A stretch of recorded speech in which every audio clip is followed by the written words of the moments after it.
पूर्णमदः पूर्णमिदं पूर्णात् पूर्णमुदच्यते पूर्णस्य पूर्णमादाय पूर्णमेवावशिष्यते। ओम शांति शांति शांतिः। ओम गुरुर्ब्रह्मा गुरुर्विष्णुर्गुरुर्देवो महेश्वरः गुरु साक्षात् परं ब्रह्म तस्मै श्री गुरवे नमः। नारायणं पद्मभुवं वसिष्ठं शक्तिं च तत्पुत्र पराशरं च व्यासं सुकं गौडपदं महान्तं गोविन्द योगीन्द्रमथास्य शिष्यं श्रीशङ्कराचार्यमथास्य पद्मपादं च हस्तामलकं च शिष्यं तं तोटकं वार्तिककारमन्यानस्मद्गुरून् सन्ततमानतोऽस्मि।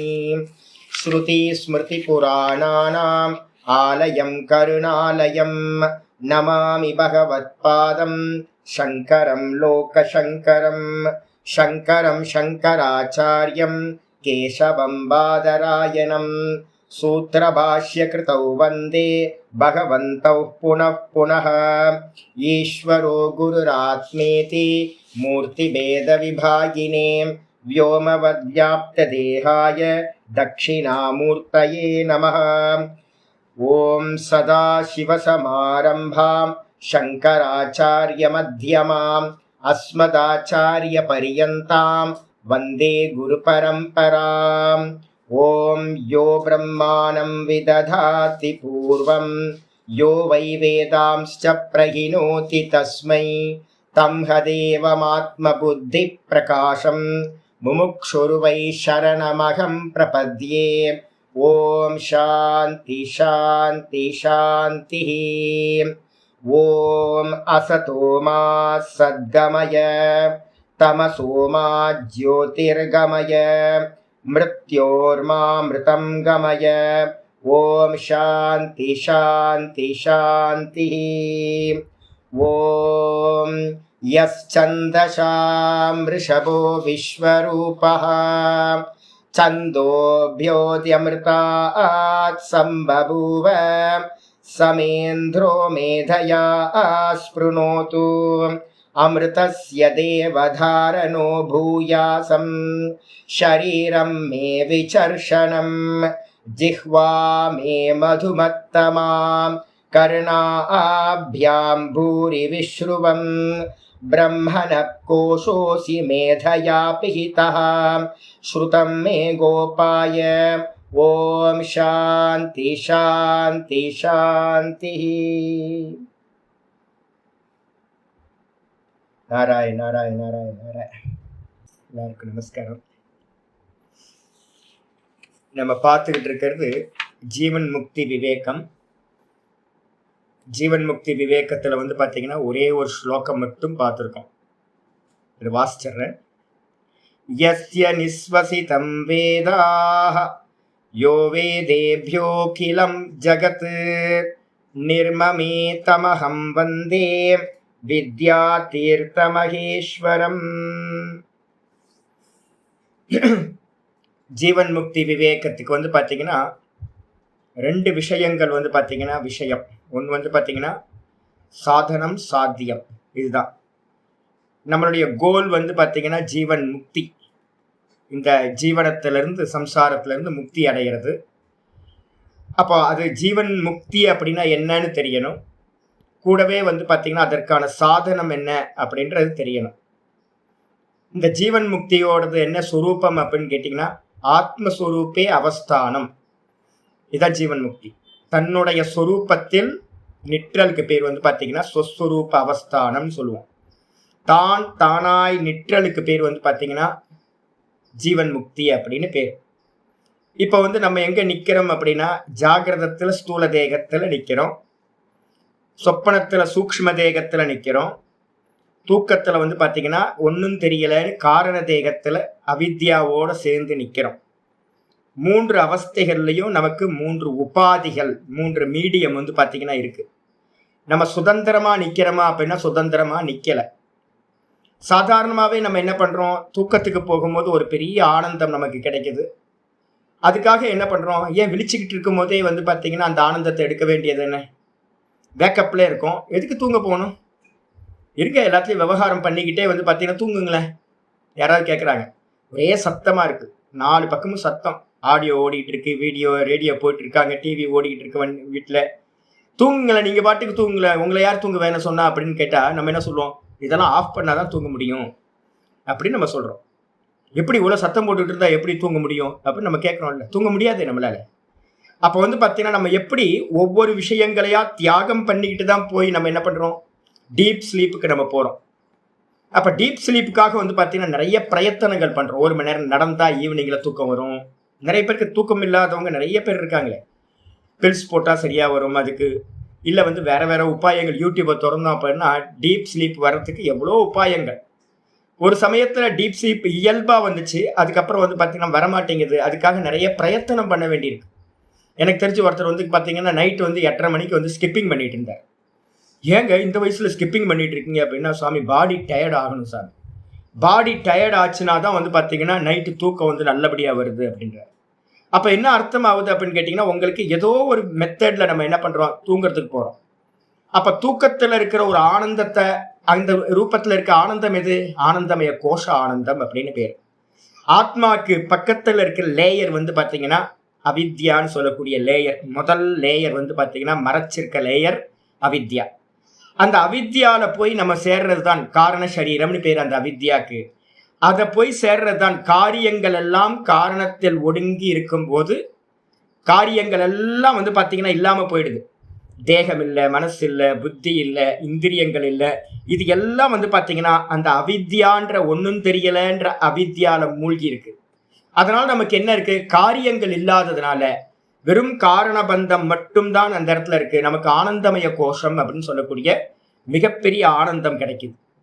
கொஞ்சமாவது டிஸ்டர்ப் ஆச்சுன்னா என்ன சொல்றோம்? எனக்கு சரியா இல்லை, ஒரு கொசு கடிச்சுக்கிட்டே இருந்துச்சு, தூக்கம் வரல. எனக்கு கம்ஃபர்டபுளா இல்லை, தூக்கம் வரல, டிஸ்டர்பாவே இருந்துச்சு. நம்ம அன்ஈஸியா இருக்கும். அப்ப நமக்கு என்ன தெரியுது அப்படின்னு கேட்டீங்கன்னா, அதுக்காக நிறைய விஷயங்களை தியாகம் பண்ணிட்டு ஸ்தூலம் சூக்ஷ்மம், இந்த ஸ்தூல சூக்ஷ்மத்தை தியாகம் பண்ணி தான் நம்ம காரண சரீரத்துல டெய்லி தூங்குறதுக்கு போறோம். தியாகம் நம்மளுடைய இயல்பாவே நடந்துகிட்டே தான் இருக்கு. நம்ம தியாகம் பண்ணாம இல்லவே இல்லை. எல்லாரும் ஒன்ன அடையறதுக்கு ஒன்ன தியாகம் பண்ணிக்கிட்டு இருக்கோம். எங்கேயாவது வந்து பாத்தீங்க அப்படின்னா ஆடிட்டிங் படிக்கிறவங்க பாத்தீங்கன்னா தெரியும், சினிமா போக மாட்டாங்க. எம்டி படிக்கிறவங்களை பாத்தீங்கன்னா தெரியும், ஒரு விஷயமும் கலந்துக்க மாட்டாங்க. ஒரே படிப்பு படிப்பு படிப்பு படிப்பு. ஐஐடி படிக்கிறவங்க ப்ரிப்பேர் ஆகுறவங்க பாத்தீங்கன்னா போதும், 6ஆம் கிளாஸ்ல இருந்தே வந்து பாத்தீங்கன்னா ப்ரிப்பேர் ஆகுறாங்க. பசங்களுக்கு வந்து பாத்தீங்கன்னா டிவி இல்லை, சினிமா இல்லை, ஃப்ரெண்ட்ஸோட கிரிக்கெட் இல்லை, எதுவுமே இல்லாம வந்து பாத்தீங்கன்னா எல்லாத்தையும் தியாகம் பண்ணி தான் வந்து பார்த்தீங்கன்னா ஐஐடிக்கு ப்ராக்டிஸ் பண்ண வேண்டியிருக்கு, ப்ரிப்பேர் ஆக வேண்டியிருக்கு. இது மாதிரி ஒவ்வொரு எக்ஸாமுக்கும் ப்ரிப்பேர் ஆகிறதுக்கு பார்த்தோம் அப்படின்னா நிறைய இழக்கிறோம். எல்லாருமே இழந்து தான் வந்து பார்த்தீங்க அப்படின்னா தியாகம் செய்து தான் ஒன்றை அடையிறோம். அப்போ இந்த 3 அவஸ்தைகளுக்கு அந்நியமா இருக்கக்கூடியது வந்து பார்த்தீங்க அப்படின்னா ஜீவன் முக்தின்றது நம்மளுடைய ஒரிஜினல் ஸ்வரூபம், வெறும் நான். அப்ப வெறும் நான் அடையணும்னா என்ன பண்ணணும் அப்படின்னு கேட்டீங்கன்னா, டெய்லி நம்ம என்ன பண்றோம்? ஸ்தூலத்தை விட்டு சூக்ஷ்மத்தை விட்டு காரணத்துல போய் லயமாகிறோம். அந்த காரணத்திலிருந்து டெய்லி வேக்கப் ஆகிட்டே இருக்கும். திரும்ப திரும்ப திரும்ப காலையில வேக்கப் ஆகி திரும்ப ஸ்தூல சூக்ஷ்மத்துக்கு வந்துடுறோம். இதே வந்து பாத்தீங்க அப்படின்னா ஜீவன் முக்தியில என்ன நடக்குதுன்னு கேட்டீங்கன்னா, அந்த காரணத்தையும் பிரேக் பண்ணி என்னுடைய சொரூபத்துல வந்து பாத்தீங்கன்னா நான் அப்படின்ற சொரூபத்துல வந்து நிக்கிறோம். எப்ப நீங்க அந்த காரணத்தை பிரேக் பண்றீங்களோ, அந்த காரணத்தை பிரேக் பண்ணி சொரூபத்துக்கு வந்தீங்க அப்படின்னா திரும்ப வந்து பாத்தீங்கன்னா இந்த ஜெகத்து வந்து உங்களோட லெவல்ல இல்லாமல் போய்விடும். அதுதான் வந்து பாத்தீங்கன்னா சொரூபத்தை அடைதல், சொரூப அவஸ்தானம் அப்படின்னு பேர். தான் தானாய் நிற்றல். என்னுடைய அவஸ்தா 3 அவஸ்தைகளுக்கும் வேறானது, 3 அவஸ்தைகளையும் வியாபிச்சது, எல்லாத்துக்கும் ஆதாரமா இருக்கக்கூடிய சொரூபம் தான் என்னுடைய சொரூபம். இப்ப வந்து பாத்தீங்கன்னா கேள்வி வருது என்னன்னா, அப்ப இந்த ஜெகத்துல வந்து பாத்தீங்க அப்படின்னா வைதிகர்கள் வந்து முதல் கேள்வி எடுத்துங்க, கர்மம்னு எடுத்துக்கிட்டாவே வைதிக கர்மத்தை தான் நம்ம வந்து பாத்தீங்கன்னா பிரதானமா சொல்றோம். வைதிகர்கள் என்ன சொல்றாங்க அப்படின்னு கேட்டீங்கன்னா, வைதிக கர்மம்னு சொல்லக்கூடிய ஸ்ரௌத்த கர்மங்களோடு சேர்ந்து இந்த ஆத்ம ஞானத்தையும் பிராக்டிஸ் பண்ணணும் அப்படின்னு சொல்றாங்க. நாங்க என்ன சொல்றோம் அப்படின்னு கேட்டீங்கன்னா, பொதுவா கர்மம்ன்ற சப்தத்துக்கு அர்த்தம் என்ன அப்படின்னா, கர்மம் ஒண்ணு பண்றோம் அப்படின்னாவே என்ன இருக்கணும்? கர்த்தான்ற ஒண்ணு இருக்கணும். முதல்ல நான் செயல் பண்ணுபவன். நான் செய்பவன் அப்படின்ற ஒரு தன்மை இருக்கணும், பற்றுதல் இருக்கணும். ரெண்டாவது வந்து பார்த்தீங்க அப்படின்னா ஏதாவது ஒரு பலனை உத்தேசம் பண்ணி தான் கர்மம் எல்லாமே செய்யப்படுகிறது. ஒரு நியமமே வந்து கொடுத்துருக்குன்னா, பலம் அனுதிஷ்ய மந்தோப்பின பிரவர்த்ததே அப்படின்னு ஒரு நியமம் இருக்கு. பலன் இல்லாம ஒருத்தனும் வந்து பார்த்தீங்கன்னா முட்டாளும் கூட பைத்தியம் கூட வந்து ஒரு காரியத்துல ஈடுபடாது. அப்போ பலன் மேல வந்து ஆசைதான் வந்து பார்த்தீங்கன்னா ஒரு கர்மத்துக்கு ஆதாரமா இருக்கிறது. நம்ம பப்ளிக்ல நார்மலா பார்த்தோம் அப்படின்னா, அப்போ வந்து பார்த்தீங்கன்னா வைதிகமா இருக்கக்கூடிய கர்மங்களை, அந்த கர்மம் எப்படி இருக்கும்? கர்த்திருவம் இருக்கும், சங்கல்பம் இருக்கும். அதோடு சேர்ந்து நான் ஆத்ம ஞானத்தையும் பிராக்டிஸ் பண்ணா சித்திக்குமா அப்படின்னு கேட்டீங்கன்னா, அதை தான் வந்து பார்த்தீங்கன்னா நேற்று பாடத்துல நம்ம என்ன பண்ணியிருக்கோம்? கண்டனம் பண்ணியிருக்கோம்.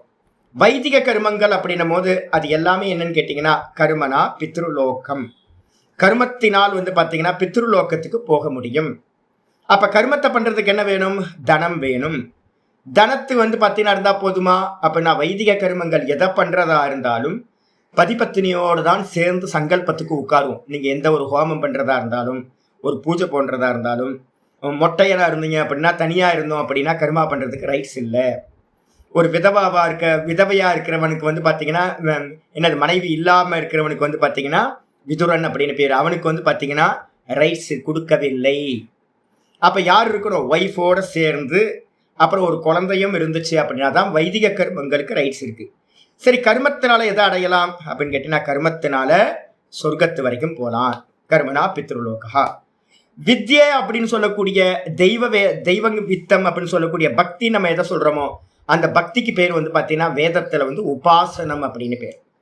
நம்ம பக்தி நீங்க எல்லாம் நார்மலா கோயிலுக்கெல்லாம் போயிட்டு இருக்கமே, இதெல்லாம் வந்து பார்த்தீங்கன்னா வேதத்துல சொல்லும்போது உபாசனம், தேவதா உபாசனம் அப்படின்னு பேர். தேவதையை தியானித்தல்.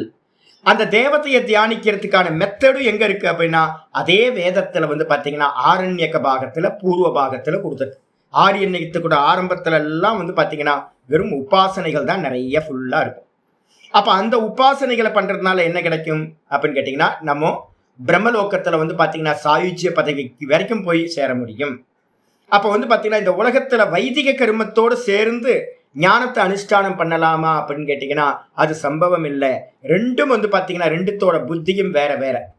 ஞானம்ன்றது வந்து பாத்தீங்கன்னா என்ன அப்படின்னு கேட்டீங்கன்னா, ஒரே ஒரு முறை எக்ஸ்பீரியன்ஸ் ஆயிடுச்சு அப்படின்னா, நான் இந்த சரீரம் இல்லை அப்படின்னு பிரிச்சு வந்து பாத்தீங்கன்னா ஒரு கிளிம்ஸ் வந்துடுச்சு அப்படின்னா அப்ப கர்த்திருவம் வந்து பாத்தீங்கன்னா இவன்ட்டு போயிடும்.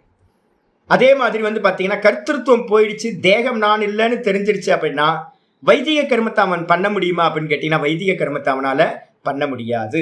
நான் அகர்த்தான்னு நினைச்சுக்கிட்டு நான் கர்த்தான்னு சங்கல்பம் பண்ணி ஒரு கர்மத்தை பண்ண முடியாது. நான் போக்தா இல்லைன்னு எனக்கு தெரியும், இந்த தேகம் நான் இல்லைன்னு தெரியும், அதை போகம் பண்றதுக்காக நான் இந்த கர்மங்களை நான் பிரம்மலோகம் போறேன், நான் சொர்க்கத்துக்கு போறேன் அப்படின்னு கர்மங்களை பண்ண முடியாது. அப்ப வந்து பாத்தீங்கன்னா ரெண்டு விஷயம் வந்து தனித்தனியா புரிஞ்சுங்க.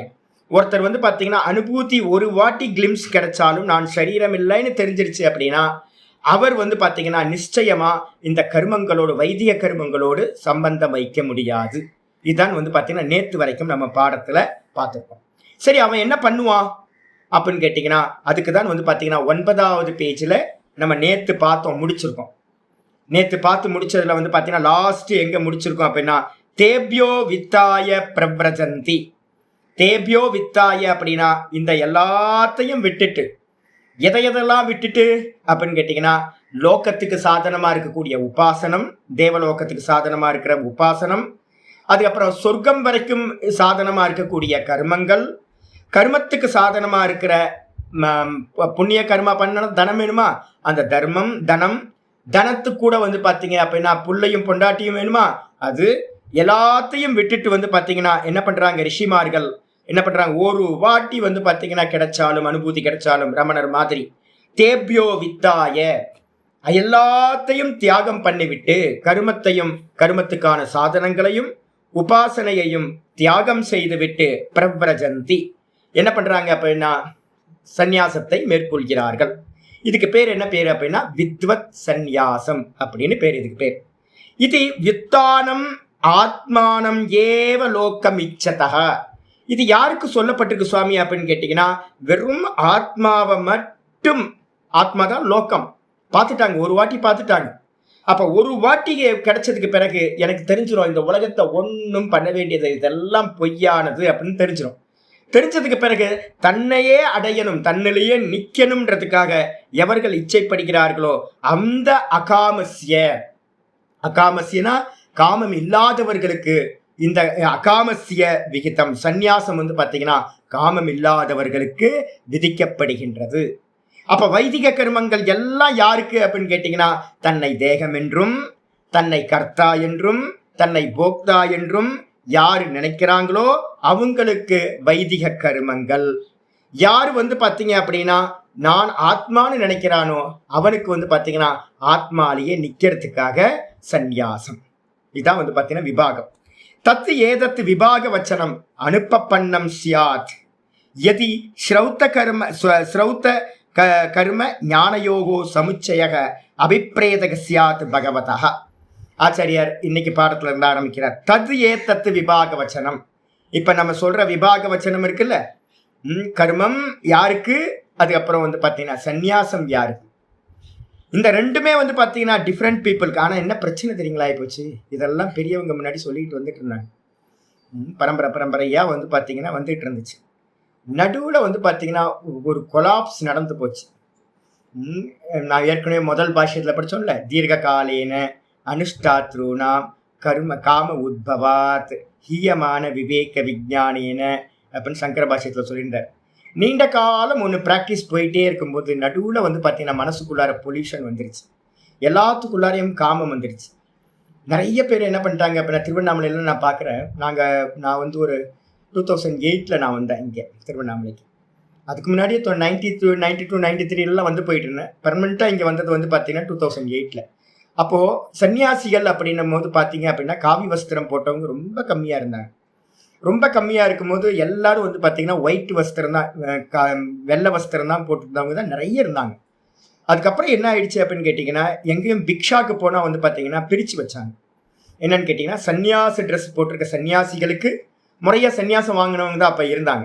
சன்னியாசிகளுக்கு வந்து பார்த்தீங்க அப்படின்னா ஃபர்ஸ்ட் எடுத்தோன்னா மரியாதை, அதுக்கப்புறம் வெள்ளை வஸ்திரம்லாம் நீ பிரம்மச்சாரி, நீ வந்து பார்த்தீங்கன்னா செகண்ட் கேட்டகரி அப்படின்னு வச்சு எல்லாம் பண்ணிட்டு இருக்கும்போது இந்த வெள்ளை வஸ்திரங்கள்லாம் போட்டவங்கெல்லாம் பார்த்துட்டு இருந்தாங்க. ஓஹோ, காவி போட்டால் வந்து பார்த்தீங்க அப்படின்னா மரியாதை அதிகம், காவி போட்டால் வந்து பார்த்தீங்கன்னா நமக்கு எல்லாத்துலேயும் முன்னுரிமை கொடுப்பாங்க அப்படின்ட்டு இப்போ என்ன ஆகிப்போச்சு அப்படின்னா வெள்ளை போட்டவங்களே இல்லை. இப்போ திருவண்ணாமலையில் வெள்ளை வஸ்திரம் போட்டவங்களே இல்லை. அப்போ என்ன பண்ணிட்டாங்கன்னா ஆசை வந்து என்ன பண்ணிட்டாங்க, எல்லாரும் காவி வஸ்திரத்தை உடுத்திக்கிட்டாங்க. நானும் சன்னியாசி தான்னு எல்லா இதையும் எடுக்கிறதுக்காக காமத்தினால வந்து பார்த்தீங்கன்னா ஆசைப்பட்டு எடுத்துக்கிட்டாங்க. அப்போ இதுதான் மோகம் அப்படின்றது பேர். ஆனால் வாஸ்தவத்தில் என்னன்னா, சந்நியாசத்துக்கு வந்து பார்த்தீங்கன்னா எனக்கு இந்த லோக சுகமும் வேண்டாம், பரலோக சுகமும் வேண்டாம், எனக்கு ஆத்மாதான் வேணும் அப்படின்றவங்க மட்டும்தான் சந்நியாசம் எடுக்கணும். இதுதான் வந்து பார்த்தீங்கன்னா சந்நியாசத்தோட விதியா வந்து பார்த்தீங்கன்னா சொல்லப்பட்டிருக்கு. இந்த ரெண்டுத்தோட விபாக வச்சனத்தை இதை நம்ம இப்ப பார்த்தது வந்து பார்த்தீங்கன்னா பிருகதாரண்யக உபனிஷத்துல இருந்து பார்த்துருக்கோம். இப்ப நேற்று ஃபுல்லா பாடம் பிருகதாரண்யத்துல இருந்து போச்சு. இன்னைக்கு சொல்றாரு தது ஏதத்து விபாக வச்சனம். இந்த விதமா ரெண்டு விதமான விபாகம் பண்ணி லைஃப் ஸ்டைல வந்து பார்த்தீங்கன்னா பிரிச்சு வச்சது வந்து பார்த்தீங்கன்னா அனுப்பப்பண்ணம் சியாத் பொருந்தாமலாகிவிடும். எப்போ அப்படின்னா எதீ ஸ்ரௌத்த கர்ம ஞான யோகோ சமுச்சயக அபிப்ரேதக சியாத் பகவதக. பகவானுக்கு வந்து பார்த்தீங்கன்னா ஒருவேளை கிருஷ்ண பரமாத்மாவுக்கு வந்து கர்மத்தோட இந்த வைதிக கர்மத்தோட சேர்ந்து ஞானத்தை அனுஷ்டானம் பண்ணலாம் அப்படின்னு ஒருவேளை அபிப்பிராயம் இருக்கும் என்றால், கிருஷ்ணருக்கு வந்து அது மாதிரி ஒரு அபிப்பிராயம் இருக்கும் அப்படின்னா அப்ப என்ன ஆகும், ஸ்ருதி வச்சனம் பொருந்தாமல் போய்விடும். சாட்சாத் கிருஷ்ணரே அப்படி சொல்லுவாரா? ஏன் அப்படின்னு கேட்டீங்கன்னா, கிருஷ்ணரோட மூச்சு காத்து தான் வந்து பார்த்தீங்கன்னா நம்ம மங்களாச்சரணத்துல படிக்கிறோம்ல, யஸ்ய நிஸ்வசிதம் வேதாஹா. பரமாத்மாவோட மூச்சு காத்து தான் வந்து பார்த்தீங்க அப்படின்னா வேதங்கள். அப்ப வேதத்துல சொன்னதுக்கு முரண்பட்டு தானே பகவத்கீதையில வந்து பார்த்தீங்கன்னா மாத்தி சொல்லுவாரா? வேதத்துல வந்து பார்த்தீங்கன்னா ரெண்டு விதமான வாழ்க்கை முறையை சொல்லி பிரிச்சு சொல்லப்பட்டு அதை வந்து பார்த்தீங்கன்னா திரும்ப வந்து தானே வந்து கீதையில வந்து பார்த்தீங்கன்னா பிரேக் பண்ணுவாரா, மாத்தி சொல்லுவாரா? அப்படின்னா அப்படி சொன்னார் அப்படின்னா அது வந்து பார்த்தீங்கன்னா கான்ட்ரடிக்ஷன் ஆயிடும், பொருந்தாமல் போய்விடும். அப்ப என்ன அர்த்தம்னா, ஸ்ருதியில வந்து பார்த்தீங்கன்னா லைஃப் ஸ்டைல் பிரிச்சுதான் சொல்லப்பட்டிருக்கு, அதே மாதிரி தான் வந்து பார்த்தீங்கன்னா கீதையிலையும் லைஃப் ஸ்டைலை வந்து பார்த்தீங்கன்னா பிரித்து தான் வச்சிருக்கு. சந்நியாச மார்க்கம் வேற, ஞான மார்க்கம், கர்ம மார்க்கம்ன்றது வேற, பிரவருத்தி மார்க்கம் வேற. நிவர்த்தியும் பிரவருத்தியும் ரெண்டும் வேற வேற. அது மட்டும் இல்ல, நச்ச அர்ஜுனஸ்ய பிரஷ்னக உபபன்னோ பவதி. அது மட்டும் இல்ல, அர்ஜுனனோட கேள்வி வந்து பாத்தீங்கன்னா 3வது அத்தியாயம் ஆரம்பிக்கும் போதே அடுத்த டாக்குமெண்ட்ல நம்ம அதுதான் படிக்க போறோம். இப்ப 2வது டாக்குமெண்ட் முடிய போகுது நமக்கு. 2வது சாப்டர்ல 10க்கு மேல இருக்கிற பாஷ்யம் படிக்கிறோம். அடுத்த டாக்குமெண்ட் நவமி அன்னைக்கு வரும்போது 3வது டாக்குமெண்ட் படிக்க போறோம். 3வது அத்தியாயத்தோட முதல் ஸ்லோகத்திலேயே அர்ஜுனன் கேட்கிறான், ஜாயசி சேத் கர்மனஸ்தே மதா புத்திர் ஜனார்தன தத்கிம் கர்மணி கோரேமா நியோஜயசி கேசவ. ஏ கிருஷ்ணா, கிருஷ்ணனை பார்த்து அர்ஜுனன் கேட்கிறான் 3வது அத்தியாயத்துல முதல் ஸ்லோகத்திலேயே, ஏ கிருஷ்ணா, கர்மத்தை காட்டிலும் வந்து பார்த்தீங்கன்னா ஞானம் உயர்ந்தது என்றால். அப்ப எப்போவோ ஒரு சந்தர்ப்பத்துல வந்து பார்த்தீங்கன்னா அத்தை பையன் மாமன் பையன் தானே 2 பேரும், ரொம்ப ஃப்ரெண்ட்ஸ், ரொம்ப க்ளோஸ் ஃப்ரெண்ட்ஸ் 2 பேரும். அப்போ நம்ம என்ன பண்ணுவோம், டீ சாப்பிடும் போது இது பண்ணும் போதெல்லாம் பேசிட்டு இருப்போம்ல. அதுல ஏதோ ஒரு சமயத்துல வந்து பார்த்தீங்கன்னா கிருஷ்ணர் சொல்லியிருக்கார், பேச்சு வாக்கில் சொல்லியிருக்கார், ஞானம் கர்மத்தை பத்தி ஏதோ பேச்சு வரும்போது அப்ப கிருஷ்ணர் சொல்லியிருக்காரு என்னன்னு கேட்டீங்கன்னா, கர்மத்தை காட்டிலும் ஞானம் உயர்ந்தது அப்படின்றத பல முறை சொல்லியிருக்காரு. இதெல்லாம் இவன் கேட்டிருக்கான். அப்போ திரும்ப இங்க கேட்கறான். இந்த 2 அத்தியாயத்திலயும் அவனுக்கு வந்து பாத்தீங்கன்னா தெரிஞ்சு போச்சு. 2வது அத்தியாயத்துல நிறைய பேசியாச்சு, ஞானம் கர்மம் எல்லாம் பேசியாச்சு. பேசினதுக்கு பிறகு அவனுக்கு உள்ளார தோணுது, ஏ கிருஷ்ணா, உனக்கு வந்து கர்மத்தை காட்டிலும் ஞானம்தான் உயர்ந்தது அப்படின்னு நீ நினைச்ச அப்படின்னா என்ன எதுக்கு கர்மத்தை பண்ண சொல்ற? நீ யுத்தம் பண்ணு, உனக்கு கர்மத்தை தான் அதிகாரம், நீ யுத்தம் பண்ணு அப்படின்னு எதுக்காக சொல்ற? சிறந்தது வந்து பார்த்தீங்கன்னா ஞானம் தான் சிறந்ததா இருக்கு அப்படின்னா நான் இதெல்லாத்தையும் முடிச்சுட்டு நான் போய் சன்னியாசம் போயிடுறேன், மோட்சத்துக்கு வந்து பார்த்தீங்கன்னா நான் போயிடுறேன். எதுக்காக என்னை வந்து கர்மத்தை பண்ணுன்னு சொல்றேன்? என்கிட்ட யாராவது வந்தாங்கன்னா நான் என்ன சொல்லுவேன், ஒருத்தரை ரீட் பண்ணுவேன், ஃபர்ஸ்ட் ஒருத்தரை ரீட் பண்ணுவேன். நான் நிறைய பேர் வந்து பார்த்தீங்கன்னா சன்னியாசம் வாங்க வந்தவங்கள, சாமி என்கிட்ட சன்னியாசம் வாங்க 4 தலையில கூட்டிட்டு அனுப்பி விட்டுருவேன், ரிட்டர்ன் போ அப்படின்னு. ஏன் அப்படின்னு கேட்டிங்கன்னா, அதே வந்து பார்த்தீங்கன்னா பக்குவமான ஆட்கள் வந்தாங்க அப்படின்னா வாங்க இருங்க அப்படின்னு சொல்லி அவங்களுக்கு சன்னியாசமும் கொடுத்துட்றேன். அது மாதிரி கொடுத்து வச்சிருக்கேன் நான். அப்போ என்ன அர்த்தம் அப்படின்னா, ஒருத்தரை பார்க்கும் போதே அவங்களோட மனநிலை என்ன, வைராக்கியம் என்ன அப்படின்னு பார்த்து தான் வந்து பார்த்தீங்கன்னா கொடுக்க வேண்டியிருக்கு சன்னியாசம். அப்போ அர்ஜுனனை பார்த்து வந்து பகவான் என்ன சொல்றாருன்னா, நீ கர்மத்தை பண்ணு அப்படின்னு சொல்றாருன்னா என்ன அர்த்தம்? இவனோட சாமர்த்தியம் கர்மத்துல தான் இருக்கு. இன்னும் இவனுக்கு வந்து பார்த்தீங்கன்னா மோகம் தான் வந்திருக்க ஒழியா நான் போர்ல இருந்து போறேன் அப்படின்னு இவனுக்கு வந்து ஆசை இல்லாம போகல. ஒருவேளை இவனுக்கு ஆசை இல்லாம போய் நான் ஆத்மாவையே பிராப்தி பண்ணணும் கிருஷ்ணா அப்படின்னு கேட்டிருந்தா, போயா விட்டுட்டு போ, இதெல்லாம் விடு, இந்த யுத்தத்தெல்லாம் நான் பார்த்துக்கிறேன், நீ போய் உன்னோட குருநாதர்கிட்ட போ அப்படின்னு வந்து பார்த்தீங்கன்னா அனுப்பியிருப்பார், கிருஷ்ணரே அனுப்பியிருப்பார். ஆனா வந்து பார்த்தீங்கன்னா இவனுக்கு இன்னும் பரிபக்குவம் இல்லை. அப்ப பரிபக்குவம் இல்லாததுனால கிருஷ்ணரே என்ன பண்றாரு, நீ போர் பண்ணு அப்படின்றார். ஆனா இவனுக்கு அது தெரியல, ஏன் சொல்றாரு கிருஷ்ணர் அப்படின்னு தெரியல.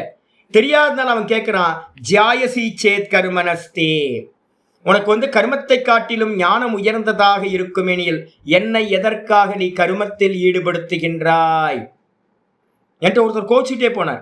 என்ன அப்படின்னா, என்ன நீங்க வந்து பார்த்தீங்கன்னா நீங்க சன்னியாசம் கேட்டு உங்கள்கிட்ட வந்தா நீங்க வந்து பார்த்தீங்கன்னா திரும்ப போங்க, வீட்டுக்கு போய் வேலை செய்யுங்க, திரும்ப வந்து பார்த்தீங்கன்னா பின்னாடி வாங்க அப்படின்றீங்க.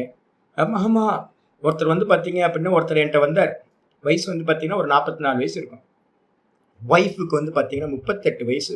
கேட்குறேன் நான், ஒய்ஃபுக்கு என்ன ஏஜ்? 38 வயசு. குழந்தைக்கு என்ன ஏஜ் அப்படின்னு கேட்டிங்கன்னா, ஒரு பையன் வந்து 6th 7th படிக்கிறான், ஒரு பொண்ணு வந்து பார்த்தீங்கன்னா 11th படிச்சுக்கிட்டு இருக்கு.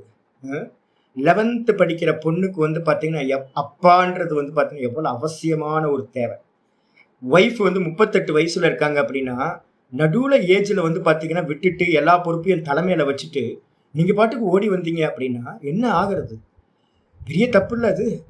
எப்போ வரணும் அப்படின்னு கேட்டிங்கன்னா, உனக்கு பரிபூர்ண விரக்தனாக இருந்தால் ஓடி போயிருப்ப. நீ வந்து ஐடியா கேட்டுக்கிட்டு இருக்க மாட்டே, போகலாமா வேணாமா, போகலாமா வேணாமா அப்படி கேட்டுக்கிட்டு இருக்குன்னா டைலமாவில் இருக்குன்னு அர்த்தம்.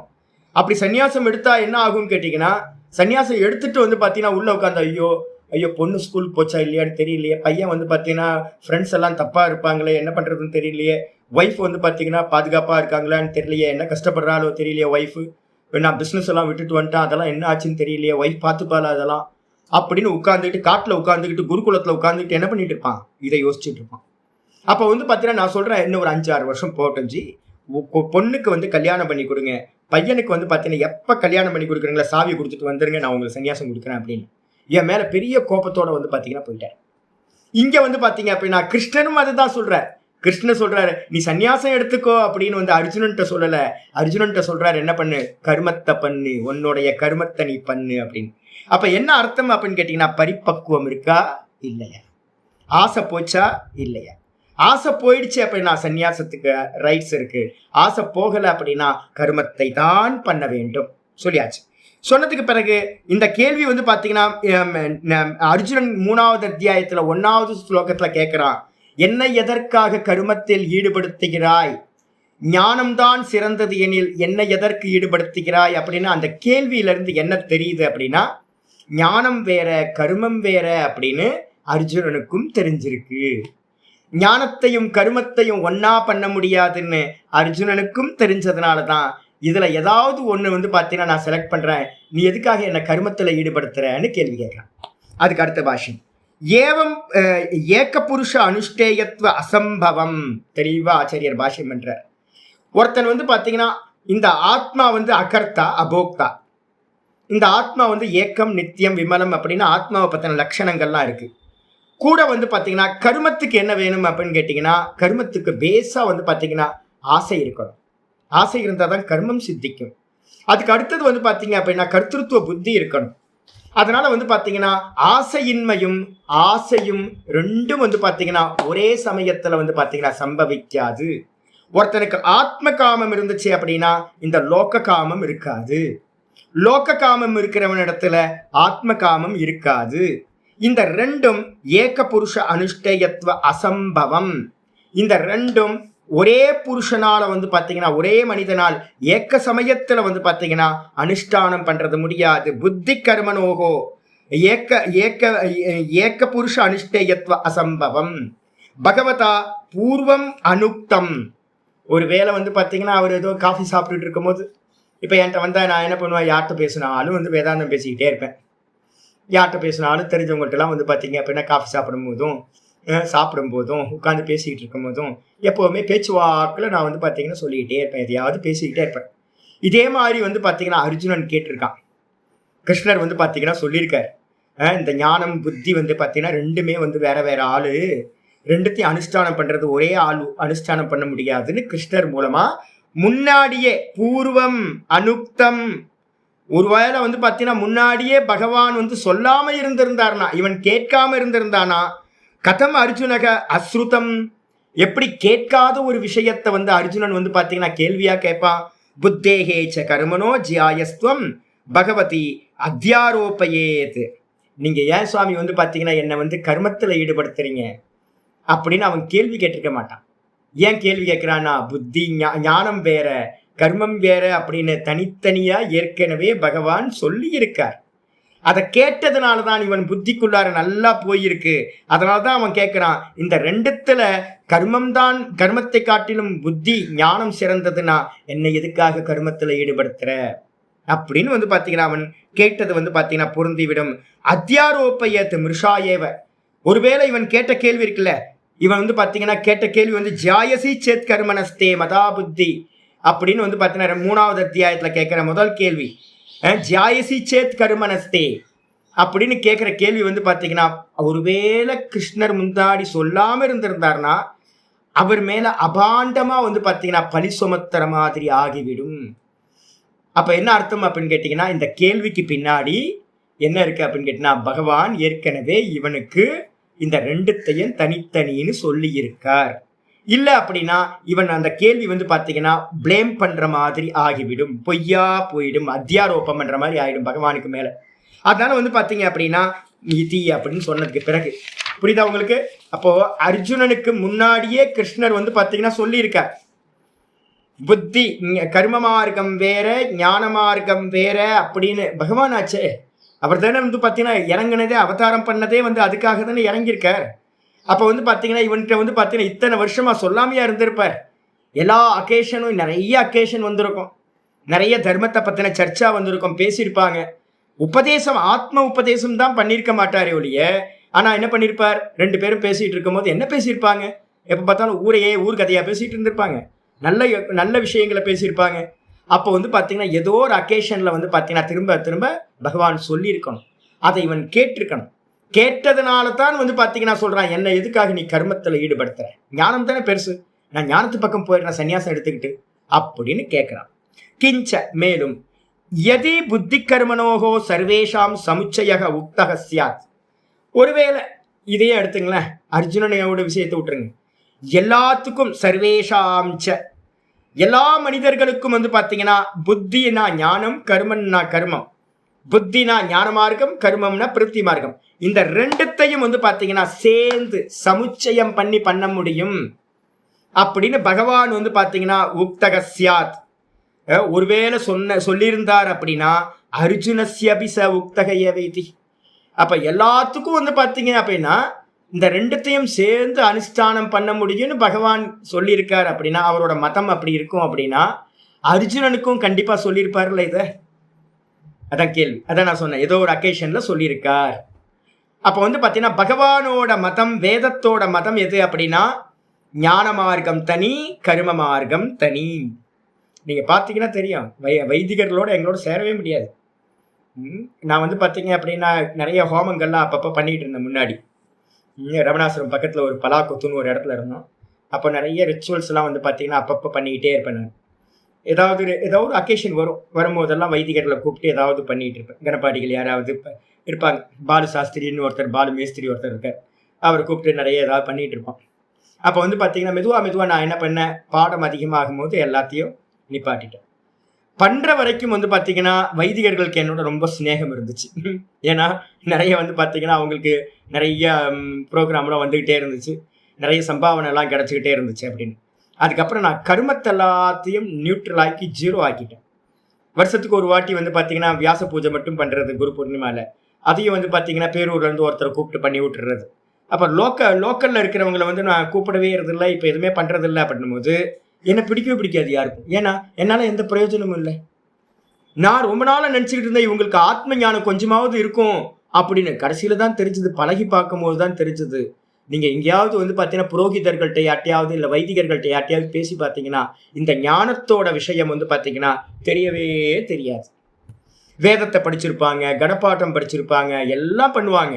அவங்களோட புத்தியோட வந்து பார்த்தீங்கன்னா திங்கிங் ப்ராசஸ் வேறையா தான் இருக்கும். அதே நேரத்தில் வேதாந்தம் படித்து பேசுகிறவங்க, ஞான மார்க்கத்தில் இருக்கிறவங்க பேசுறது வேற விதமாக தான் இருக்கும். இந்த ரெண்டுமே வந்து பார்த்தீங்கன்னா அனாதி காலத்திலிருந்தே யாமிமாம் புஷ்பிதாம் வாச்சம் பிரவதந்தி விபஸ்சிதக வாதரதா பார்த்த நாண்யதஸ்தீதி வாதினக. கீதாவில் வந்து 2வது சாப்டரில் அவங்கள கண்டனமே பண்ணுறார் கிருஷ்ண பரமாத்மா. இவங்க வந்து பார்த்தீங்கன்னா ரொம்ப ஃப்ளவரிஷான வார்த்தையை சொல்லி, நீங்கள் போனீங்க அப்படின்னா கர்மந்தான் பண்ணணும், கர்மம் தான் இது, நீங்கள் மோட்சமா அதெல்லாம் இல்லை அப்படின்னு வந்து பார்த்தீங்கன்னா அவங்க என்ன பண்ணுவாங்க, உங்களை கர்மத்திலேயே ஈடுபடுத்துவாங்க.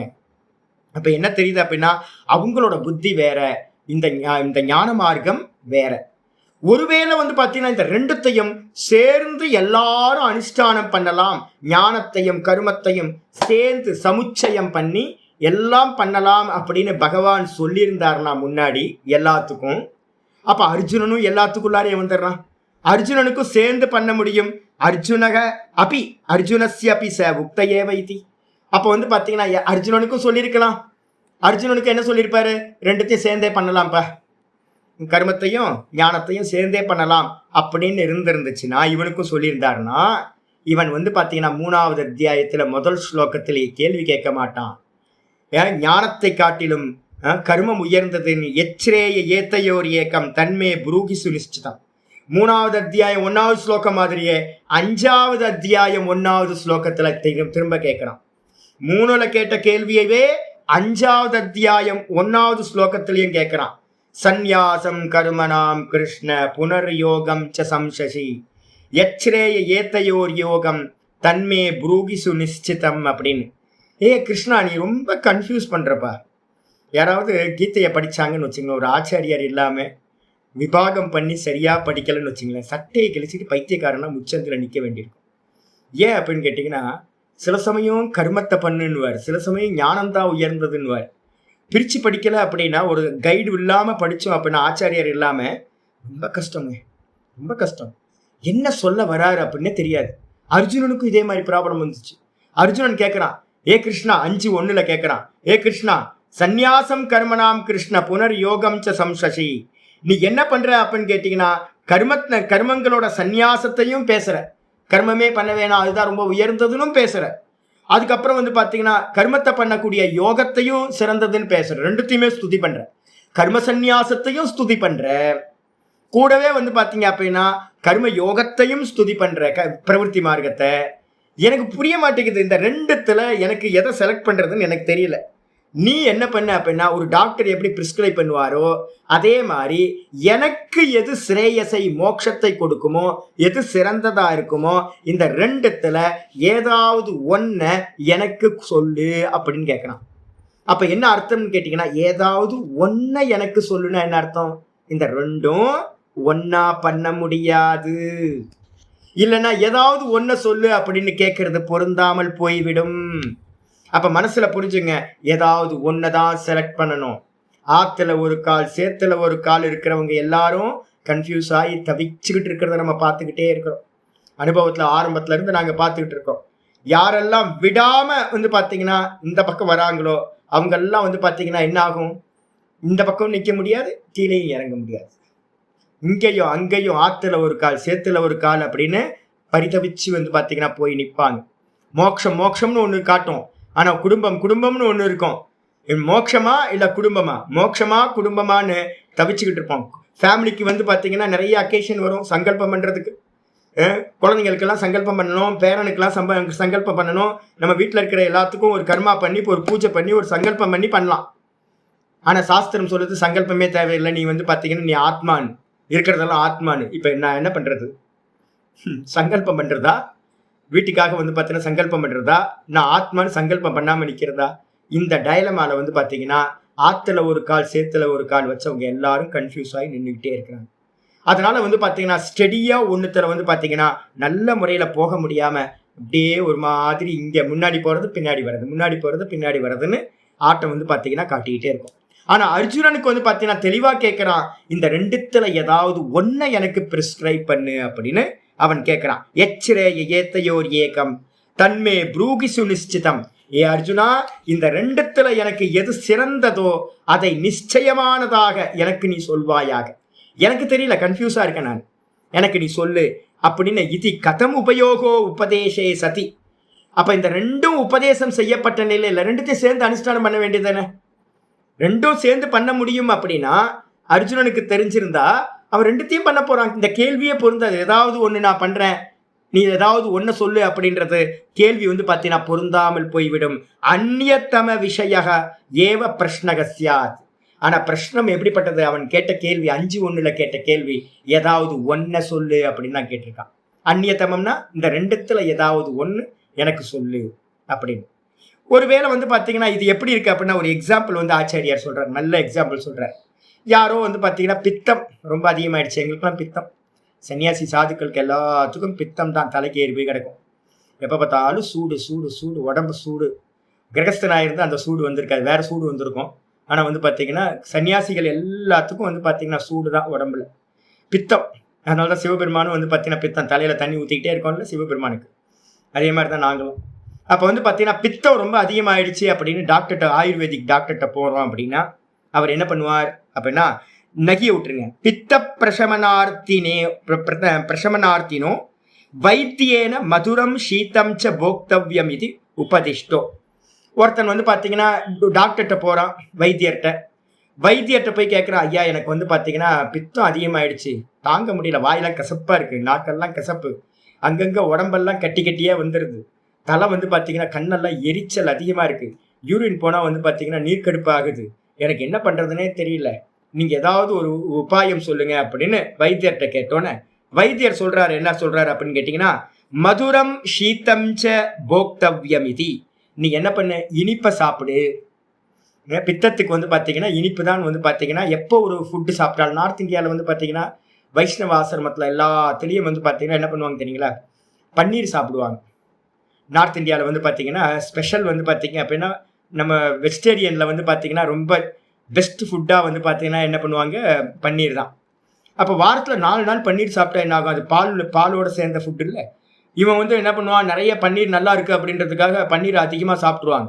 ஆனால் வைஷ்ணவ ஆசிரமத்தில் என்ன பண்ணுவாங்க தெரியுங்களா, எல்லா ஃபுட்டு ஃப்ரீ, நல்ல ஒரு ஃபீஸ்ட் நடந்ததுக்கு பிறகு பண்டாரான்னு சொல்லுவோம். ஒரு ஃபீஸ்ட் நடக்குது அப்படின்னா வைஷ்ணவ ஆசிரமத்தில் வந்து பார்த்தீங்கன்னா ஒரு சின்னதாக வெல்லம் வச்சுருப்பாங்க.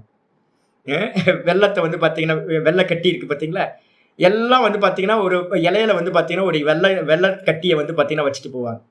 எல்லாத்தையும் சாப்பிட்டு முடிச்சதுக்கு பிறகு பாயசம், பால் பாயசம், அதுக்கப்புறம் பன்னீர் வந்து பார்த்தீங்கன்னா பால், பித்தம், ரெண்டும் பித்தம். அப்போ நீங்க அந்த வெள்ளத்தை சாப்பிடாம விட்டீங்கன்னா சாப்பிட்டு முடிச்சதுக்கு அப்புறம் 1 மணி நேரத்துலலாம் நாக்கெல்லாம் கசக்க ஆரம்பிச்சோம், பித்தம் ரொம்ப அதிகமாயிடும். இதே அந்த வெள்ளத்தை எடுத்து நம்ம சாப்பிட்டோம் அப்படின்னா அந்த பித்தம் வந்து பார்த்தீங்கன்னா அப்படியே கம்மியாயிடும். அதனால வந்து பார்த்தீங்கன்னா பித்தத்தை வந்து பார்த்தீங்கன்னா கம்மி பண்றதுக்கு இனிப்பை சாப்பிடு.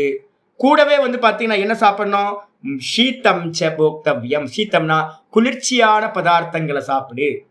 அப்ப பித்தம் வந்து பார்த்தீங்கன்னா சூடு, அதுக்கு ஆப்போசிட் வந்து பார்த்தீங்கன்னா குளிர்ச்சியான பதார்த்தங்கள். நல்ல மோரை வந்து பார்த்தீங்கன்னா நீர் மோரை சாப்பிட்டோம் அப்படின்னா பித்தம் வந்து பார்த்தீங்கன்னா கம்மியாகும். வெந்தய தண்ணியை வந்து பார்த்தீங்கன்னா குடிச்சோம் அப்படின்னா தண்ணியை கம்மியாகும் அப்படின்னு டாக்டர் சொல்றார். அப்ப 2 இதை சொல்றார், இனிப்பை சாப்பிடு, கூட வந்து பார்த்தீங்கன்னா சீத்தமான பதார்த்தங்களை சேர்த்துக்கோ உடம்புல. நீர் சத்து உள்ள பதார்த்தங்கள், காய்கறிகள்லாம் இருக்குல்ல, சொரக்காய், பூசணிக்காய், இது மாதிரியான காய்கறிலாம் சேர்த்துக்கோ, உனக்கு உடம்பு குளிர்ச்சி ஆயிடும் அப்படின்னு சொல்றார். இப்படி சொல்ல கேட்டவன் வந்து பார்த்தீங்கன்னா உபதிஷ்டோ, இந்த விதமா உபதிஷ்டே சதி, இந்த விதமா உபதேசம் நடந்த நிலையில இவன் கேட்கிறான், இவன் ரோகி வந்து கேட்கிறான், அந்நியதரத்து பித்த பிரசமன காரணம் ப்ரூஹி இதி. ஏதாவது 2த்துல ஏதாவது ஒன்று சொல்லுங்க அப்படின்னு ஒருத்தன் கேட்குறான் அப்படின்னா, ஐயோ நான் சொல்றேன் 2த்தையும் சாப்பிடுன்னு நான் சொல்றேன். இனிப்பை சாப்பிடு, கூட வந்து குளிர்ச்சியான பதார்த்தங்களை சாப்பிடுன்னு நான் சொல்றேன். நீ ஏதாவது ஒன்று சொல்லு அப்படின்னு கேட்டா அது சரியான கொஸ்டினா இருக்குமா அப்படின்னா அவன் சரியா புரிஞ்சுக்கலன்னு தானே அர்த்தம் எடுக்கணும். அப்ப அதனால ஏதாவது ஒன்று பித்த பிரசமனார்த்தம் அந்நிய தரத்துனா 2த்துல ஏதாவது ஒன்று வந்து பார்த்தீங்கன்னா பித்தத்தை கம்மி பண்றதுக்கு சொல்லுங்க. நான் மதுரத்தை சாப்பிட்டுமா, இனிப்பை சாப்பிட்டுமா, இல்லை வந்து பார்த்தீங்கன்னா சீத்தமான பதார்த்தங்களை, குளிர்ச்சியான பதார்த்தங்களை சாப்பிட்டுமா அப்படின்னு ப்ரூஹி இது பிரஷ்னக நகி சம்பவத்தி. நகி தூக்கி இங்கே போட்டுங்க. அது மாதிரி ஒரு கேள்வி வந்து பார்த்தீங்கன்னா பொருந்தவே பொருந்தாது. அத்த அர்ஜுனசிய இதே மாதிரி தான். அர்ஜுனன் வந்து பார்த்தீங்க அப்படின்னா இந்த 2ம் ஒருவேளை சொல்லியிருக்காருன்னா கிருஷ்ணர் அர்ஜுனனுக்கு, நீ கர்மத்தையும் பண்ணு, கூடவே ஞானத்தையும் அபியாசம் பண்ணு அப்படின்னு சொல்லியிருந்தார் அப்படின்னா அப்ப அவன் கேள்வி வந்து பார்த்தீங்கன்னா இதுல 2த்துல ஏதாவது ஒன்று சொல்லுங்க சாமி அப்படின்னு அவன் கேள்வி பொருந்தாமல் போய்விடும். அப்ப என்ன அர்த்தம் ஆகுது அப்படின்னா கிருஷ்ணர் வந்து பார்த்தீங்கன்னா அது மாதிரி 2த்தையும் சேர்த்து சொல்லவே இல்லை. ஏற்கனவே பலமுறை அக்கேஷன்ல அவர் சொல்லவே இல்லை, 2த்தையும் பிரிச்சு தான் சொல்லியிருக்கார். அதனாலதான் அவன் கேட்கிறான், இந்த 2த்துல ஏதாவது ஒன்ன சொல்லு அப்படின்னு. அப்ப பகவான் இதுக்கு முன்னாடியும் வேதத்திலையும் கூட வந்து பார்த்தீங்கன்னா சேர்த்து சொல்லவே இல்லை. இதுக்கப்புறம் அத்த அர்ஜுனஸ்ய பகவத் உக்த வச்சனார்த்த விவேக அனவதாரண நிமித்தக பிரஷ்னக கல்பயேத். ஒருவேளை வந்து பார்த்தீங்க அப்படின்னா அர்ஜுனன் வந்து பார்த்தீங்கன்னா பகவத் உக்த வச்சனார்த்தக, பகவான் சொன்ன வச்சனங்கள் இருக்குல்ல, அதை வந்து பார்த்தீங்கன்னா புரிஞ்சுக்கிற அளவுக்கு, அனவதாரணம்னா விவேகம் பண்ணி இதுதான் பகவான் சொல்றார் அப்படின்னு புரிஞ்சுக்கிற அளவுக்கு, நிர்ணயம் பண்ற அளவுக்கு வந்து பார்த்தீங்க அப்படின்னா அனவதாரண அப்படின்னா நிச்சயம் பண்ண முடியாததை வச்சுக்கிட்டு கேள்வி கேட்டான் அப்படின்னு சொன்னா 2த்தையும் பகவான் சேர்ந்து அனுஷ்டானம் பண்ணலான்னு சொல்லியிருக்கார் முன்னாடி.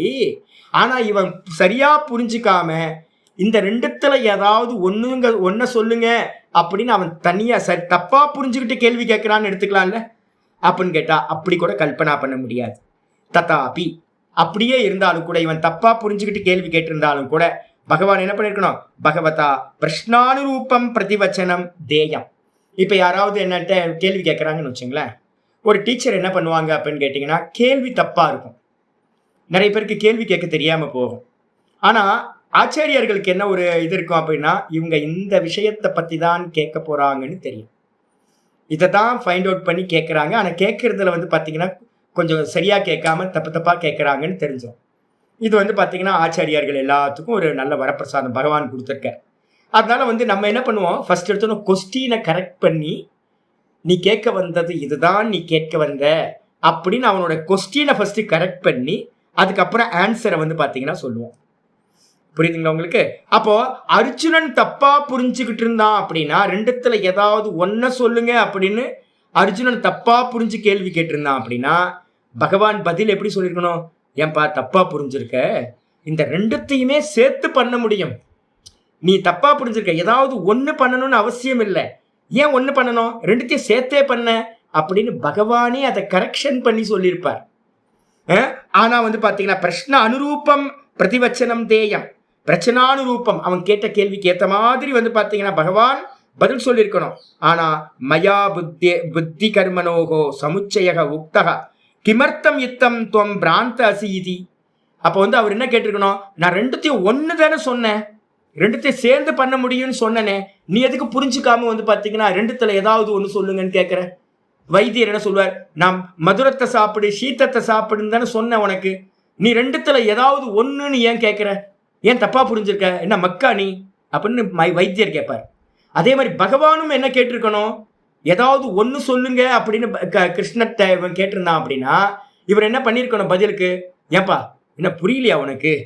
நான் என்ன சொன்னேன்? ரெண்டுத்தையும் சேர்ந்து தானே அனுஷ்டானம் பண்ண சொன்னேன், எதுக்காக ரெண்டுத்துல ஏதாவது ஒண்ணு கேட்கிற அப்படின்னு இவருக்கு கோவப்பட்டு சொல்லியிருக்கணும். ஆனா அப்படி சொல்லலை. ஏன் அப்படின்னு கேட்டீங்கன்னா, அவன் கேட்ட கேள்வி சரியானது, ரெண்டுமே தனித்தனியானது, ரெண்டுத்தை சேர்த்து அனுஷ்டானம் பண்ண முடியாது. அது மட்டும் இல்லாம நது புனக பிரதிவச்சனம் அனனுரூபம் பிருஷ்டா தன்யத்யேவ. ஆனா வந்து பாத்தீங்கன்னா ஆச்சாரியர் என்ன பண்றாரு? நத்துவ விட்டுருங்க, பிரதிவச்சனம் அனனுரூபம் பிருஷ்டா தன்யத்து. இவர் என்ன பண்றாரு அப்படின்னா கேள்விக்கு முரண்பாடாதான் வந்து பாத்தீங்கன்னா பதில் சொல்றார். இரண்டு நிஷ்டைகள் வந்து பாத்தீங்கன்னா என்னால் சொல்லப்பட்டது. துவே நிஷ்டே மயா புரா புரோக்தே. எனக்கு இந்த உலகத்தோட ஆதி காலத்துல சிருஷ்டிய பண்ணும் போதே நான் என்ன பண்ண, முதல் பாஷ்யம் படிச்சுட்டோம் நம்ம. இந்த உலகத்தை கிரியேட் பண்ண பகவான் என்ன பண்ணார்? 101 மகரிஷிகளை முதல்ல படைச்சு பிரவருத்தி மார்க்கத்தை கொடுத்தார். 4 மகரிஷிகளை சனக்க சனந்தனாதிகளை படைச்சு அவங்களுக்கு கர்ம மார்க்கத்தை கொடுத்தார். வேதத்துல சொல்லப்பட்ட மார்க்கம் பிரவருத்தி நிவர்த்தின்னு ரெண்டும் தனித்தனி. ஒன்னு அபியுதய பலனை கொடுக்கக்கூடியது, இன்னொன்னு மோட்சத்தை கொடுக்கக்கூடியது. இந்த உலகத்துல இந்த பரலோகத்திலையும் இந்த லோகத்திலையும் சௌக்கியமா இருக்கணும்னா பிரவருத்தி மார்க்கம், எனக்கு வேணாம் மோட்சம் வேணும்னு சொன்னா நிவர்த்தி மார்க்கம். இந்த ரெண்டும் வேற வேற. இதுதான் வேதத்துல சொல்லப்பட்டது. இதே வந்து பாத்தீங்கன்னா பகவானால வந்து பாத்தீங்கன்னா என்ன பண்ணிருக்கு? 3வது அத்தியாயத்துல 3வது ஸ்லோகத்துல 3:3லயும் வந்து பாத்தீங்க அப்படின்னா ரொம்ப தெளிவா வந்து பாத்தீங்கன்னா சொல்லப்பட்டிருக்கு. 2 விதமான நிஷ்டைகளை வந்து பாத்தீங்கன்னா 3:3ல வந்து பாத்தீங்கன்னா ஆச்சாரியார் சொல்றார். லோகேஸ்மின் விவிதா நிஷ்டா புரோ புரோக்தா மயா புரா புரோக்தா மயானக ஞான யோகேன சாங்கியானாம் கர்மயோகேன யோகினாம் அப்படின்னு ஆச்சாரியர் என்ன பண்றாரு? உலகத்துல ஆதி காலத்திலேயே என்னால் 2 மார்க்கங்கள் சொல்லப்பட்டது. ஒன்று வந்து பாத்தீங்கன்னா யோகிகளுக்கு கர்ம மார்க்கம், ஞானிகளுக்கு வந்து பாத்தீங்கன்னா ஞான நிஷ்டை அடையறதுக்கு ஞான மார்க்கம் அப்படின்னு 2 மார்க்கம் பிரிச்சிருக்கு. ரெண்டுத்தையும் ஒருத்தரே அனுஷ்டானம் பண்ண முடியாது. ஒருத்தரே அனுஷ்டானம் ஆசைப்பட்டாலும் பண்ண முடியாது. ட்ரை பண்ணி பாருங்க பார்க்கலாம். ஜாபுக்கு போயிட்டு பிஸ்னஸ் பண்ணிக்கிட்டு நான் வந்து பார்த்தீங்கன்னா பிரவருத்தியில் இருந்துக்கிட்டே நிவர்த்தி அனுஷ்டானம் பண்ணணும்னா பிஸ்னஸ் பண்ணுறீங்கன்னு வச்சுங்களேன், லாபத்தை பார்க்காம பண்ண முடியுமா? யோசிச்சு பாருங்க, ஏதாவது பண்ண முடியுமா? கர்மயோகம் சித்தி ஆகிறதுக்கே வந்து பார்த்தீங்கன்னா அவ்வளோ பிரயத்தனப்படணும். ஈஸ்வரார்ப்பணம்னு கர்மபல தியாகம் பண்ணுறதுக்கு பார்த்தீங்களா, அதுவே ஒரு பிஸ்னஸ் பண்ணி ஒரு ஜாபுக்கு போயிட்டு இருந்தேன்னா அது சம்பவிக்கிறதுக்கே ரொம்ப போராட வேண்டியிருக்கும். ரொம்ப கஷ்டம். கர்மயோகமே ரொம்ப கஷ்டம். அப்போ வந்து பார்த்தீங்கன்னா ஞானத்தை வந்து தான் அகம் நிற்க முடியுமா? அப்படின்னா எப்படி நிற்க முடியும்? எனக்கு ஒருத்தர் ஃபோன் பண்ணி கேட்குறாரு, சாமி நான் வந்து பார்த்தீங்கன்னா அபமானத்தெல்லாம் விட்டுட்டு இருக்கணும்னு சொல்கிறீங்களே, என்னால் முடியல சாமி. அதெல்லாம் உச்சம். கர்மயோகத்தை நல்லா அனுஷ்டானம் பண்ணி சமபுத்தி வர்றது வந்து பார்த்தீங்கன்னா கர்ம அனுஷ்டானத்தோட முடிவில் தான், பரிபக்குவத்தில் தான் வந்து பார்த்தீங்கன்னா சமநிலையே கிடைக்கும். அதை வந்து ஆரம்பத்திலேயே ஒருத்தருக்கு இல்லறத்தில் இருந்துக்கிட்டு வேலைக்கு போயிட்டு ஏகப்பட்ட ப்ராப்ளம்ஸ் இருக்குது, எல்லாத்தையும் பண்ணிக்கிட்டு ஒருத்தர் வந்து பார்த்தீங்க அப்படின்னா ஹவுஸ் லோன் வாங்கியாச்சு. ஹவுஸ் லோன் வாங்கினா வந்து பார்த்தீங்கன்னா வேலைக்கு போய் தானே ஆகணும். ஆஃபீஸர் வந்து பார்த்தீங்கன்னா திட்டுவான், கேட்டு தானே ஆகணும். ஏன்னா லோன் கட்டணுமே. மாதத்துக்கு வந்து பார்த்தீங்கன்னா 25,000 30,000 லோன் கட்டணும். அப்படின்னா நான் கோச்சிட்டு போடா அப்படின்னு நான் வந்து ஜபம் பண்ண போகிறேன் அப்படின்னு வந்தால் நடக்குமா? யோசிச்சு பாருங்க. அவங்க சொல்றதெல்லாம் கேட்டு ஆகணும். மாசம் டியூ கட்டி ஆகணும். லோன் வந்து பார்த்தீங்கன்னா 30,000 2 மாசம் அடைக்கலை அப்படின்னா 60,000 90,000 டக்குன்னு மேலே போயிடும். அதுக்கப்புறம் அப்படியே தலையில உட்காந்துருக்க வேண்டியதான். இங்க வந்து வேதாந்தமாவது மண்ணாங்கட்டியா தூக்கி ஓரமா போடுங்க. அப்ப வந்து பாத்தீங்க அப்படின்னா ஒருத்தன் பிரவருத்தியில இருந்துகிட்டே நிவர்த்தியையும் ஃபாலோ பண்றேன், அகமகம்ல நிக்க போறேன்னு ஒருத்தன் ட்ரை பண்ணா அப்படின்னா போச்சு. எனக்கு வந்து பார்த்தீங்கன்னா ஒருத்தர் தெரியும். சென்னையில் வந்து பார்த்தீங்கன்னா ஆஃபீஸ் வந்து பார்த்தீங்கன்னா டி நகரில் ஒரு ஆஃபீஸ் வச்சுருந்தேன். உங்களுக்கே தெரியும் டி நகரில் ஆஃபீஸ் வச்சுருந்தேன்னா எவ்வளோ ரெண்ட்டெல்லாம் எவ்வளோ இதாக இருக்கும் அப்படின்னு. இருக்கிறதுலே ரெண்ட் அதிகமான ரெண்ட் இருக்கிற இடம் வந்து பார்த்தீங்கன்னா சில ஏரியாவில் டி நகரில். அங்கே வந்து ஆஃபீஸ் வந்து பார்த்தீங்கன்னா ஒரு டிஎம்கே காரரோட ஒரு ஆஃபீஸ் அது குறைஞ்சபட்சம் வந்து பார்த்தீங்கன்னா ஒரு 1.5 லட்சம் ரூபாய்க்கு ஆஃபீஸ் இருக்கும். ஒரு ரிசப்ஷனிஸ்ட்டு 2-3 ஸ்டாஃப் இவ்வளோ தான் அந்த ஆஃபீஸில் அவர் இருக்கார்.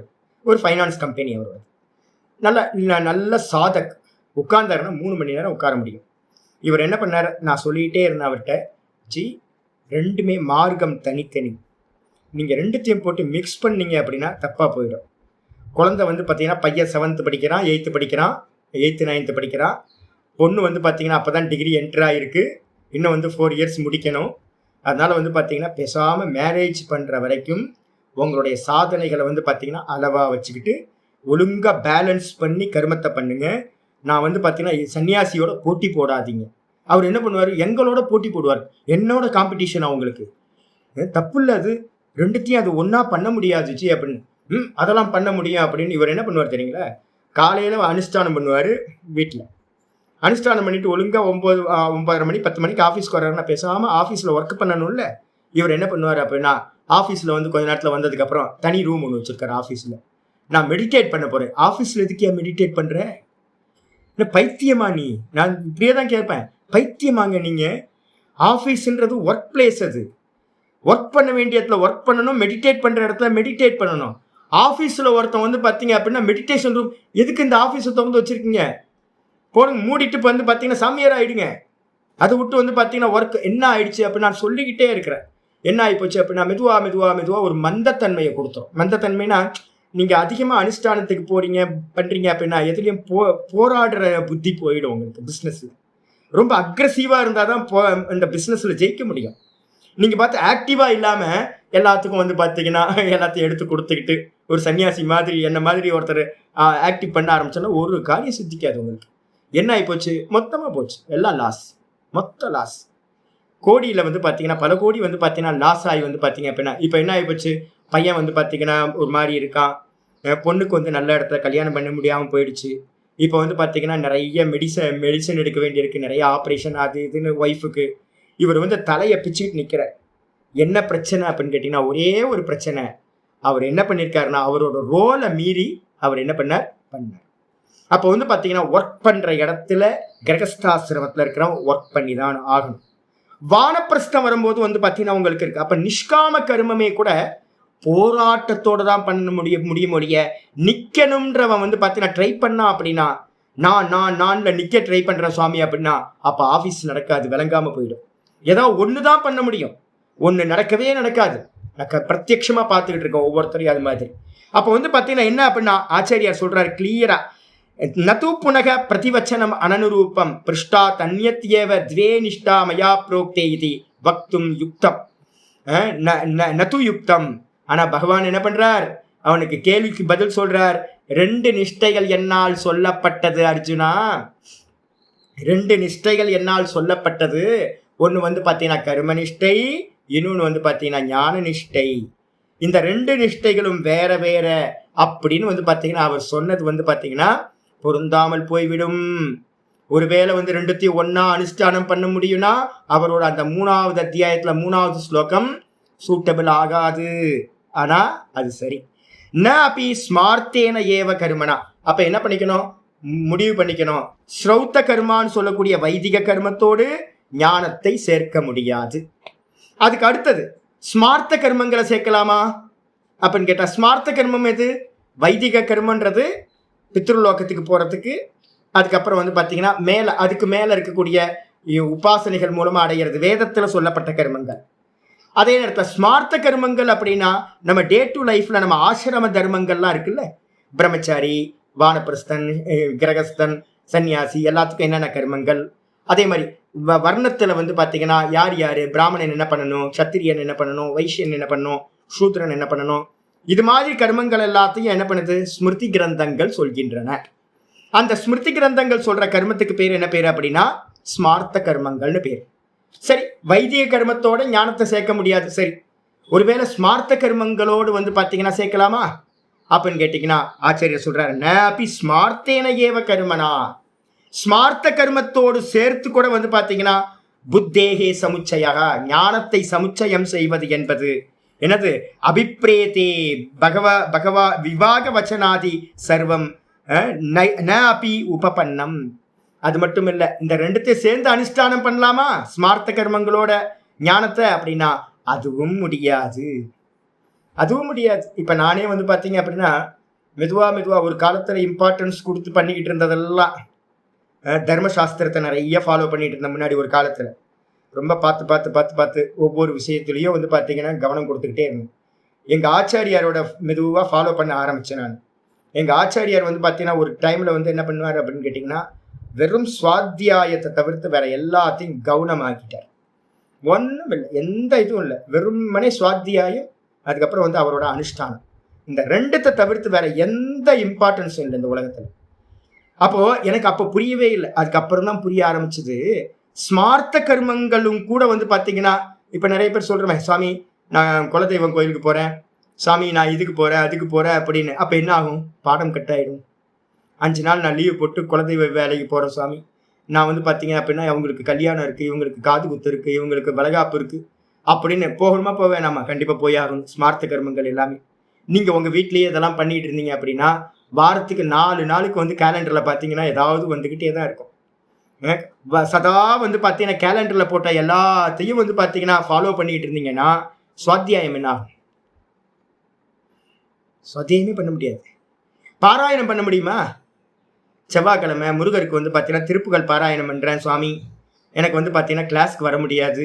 அப்போ நான் கேட்குறேன், கிளாஸ் பெருசா வேதாந்தம் பெருசா இல்லை பாராயணம் பெருசா அப்படின்னா என்ன சொல்லுவோம் நம்ம, பாராயணம் பண்ணலாமா இல்லை வந்து ஞானத்தை சம்பாதிக்கலாமா, அதெல்லாம் ஸ்மார்த்த கர்மம். இப்போ ஸ்மார்த்த கர்மத்தோட சேர்க்க முடியுமா அப்படின்னு கேட்டிங்கன்னா நீங்கள் ஸ்மார்த்த கர்மத்தை சேர்த்தாலும் கூட ஞான அபியாசம் நடக்காது, சேர்ந்து பண்ண முடியாது. அது இப்படி பண்ணுறவங்களை பார்த்துட்டு இருக்கோம், இங்கே ஒரு கால் அங்கே ஒரு கால், சித்தம் வந்து பார்த்தீங்கன்னா சஞ்சலிச்சுக்கிட்டே இருக்கும். அதனால வந்து பார்த்தீங்கன்னா ஸ்மார்த்த கர்மத்தோடும் கூட வந்து பார்த்தீங்கன்னா இந்த ஞானத்தை வந்து பார்த்தீங்கன்னா சேர்த்து அனுஷ்டானம் செய்வது என்பது பொருந்தவே பொருந்தாது. முடிவுக்கு வந்துருங்க.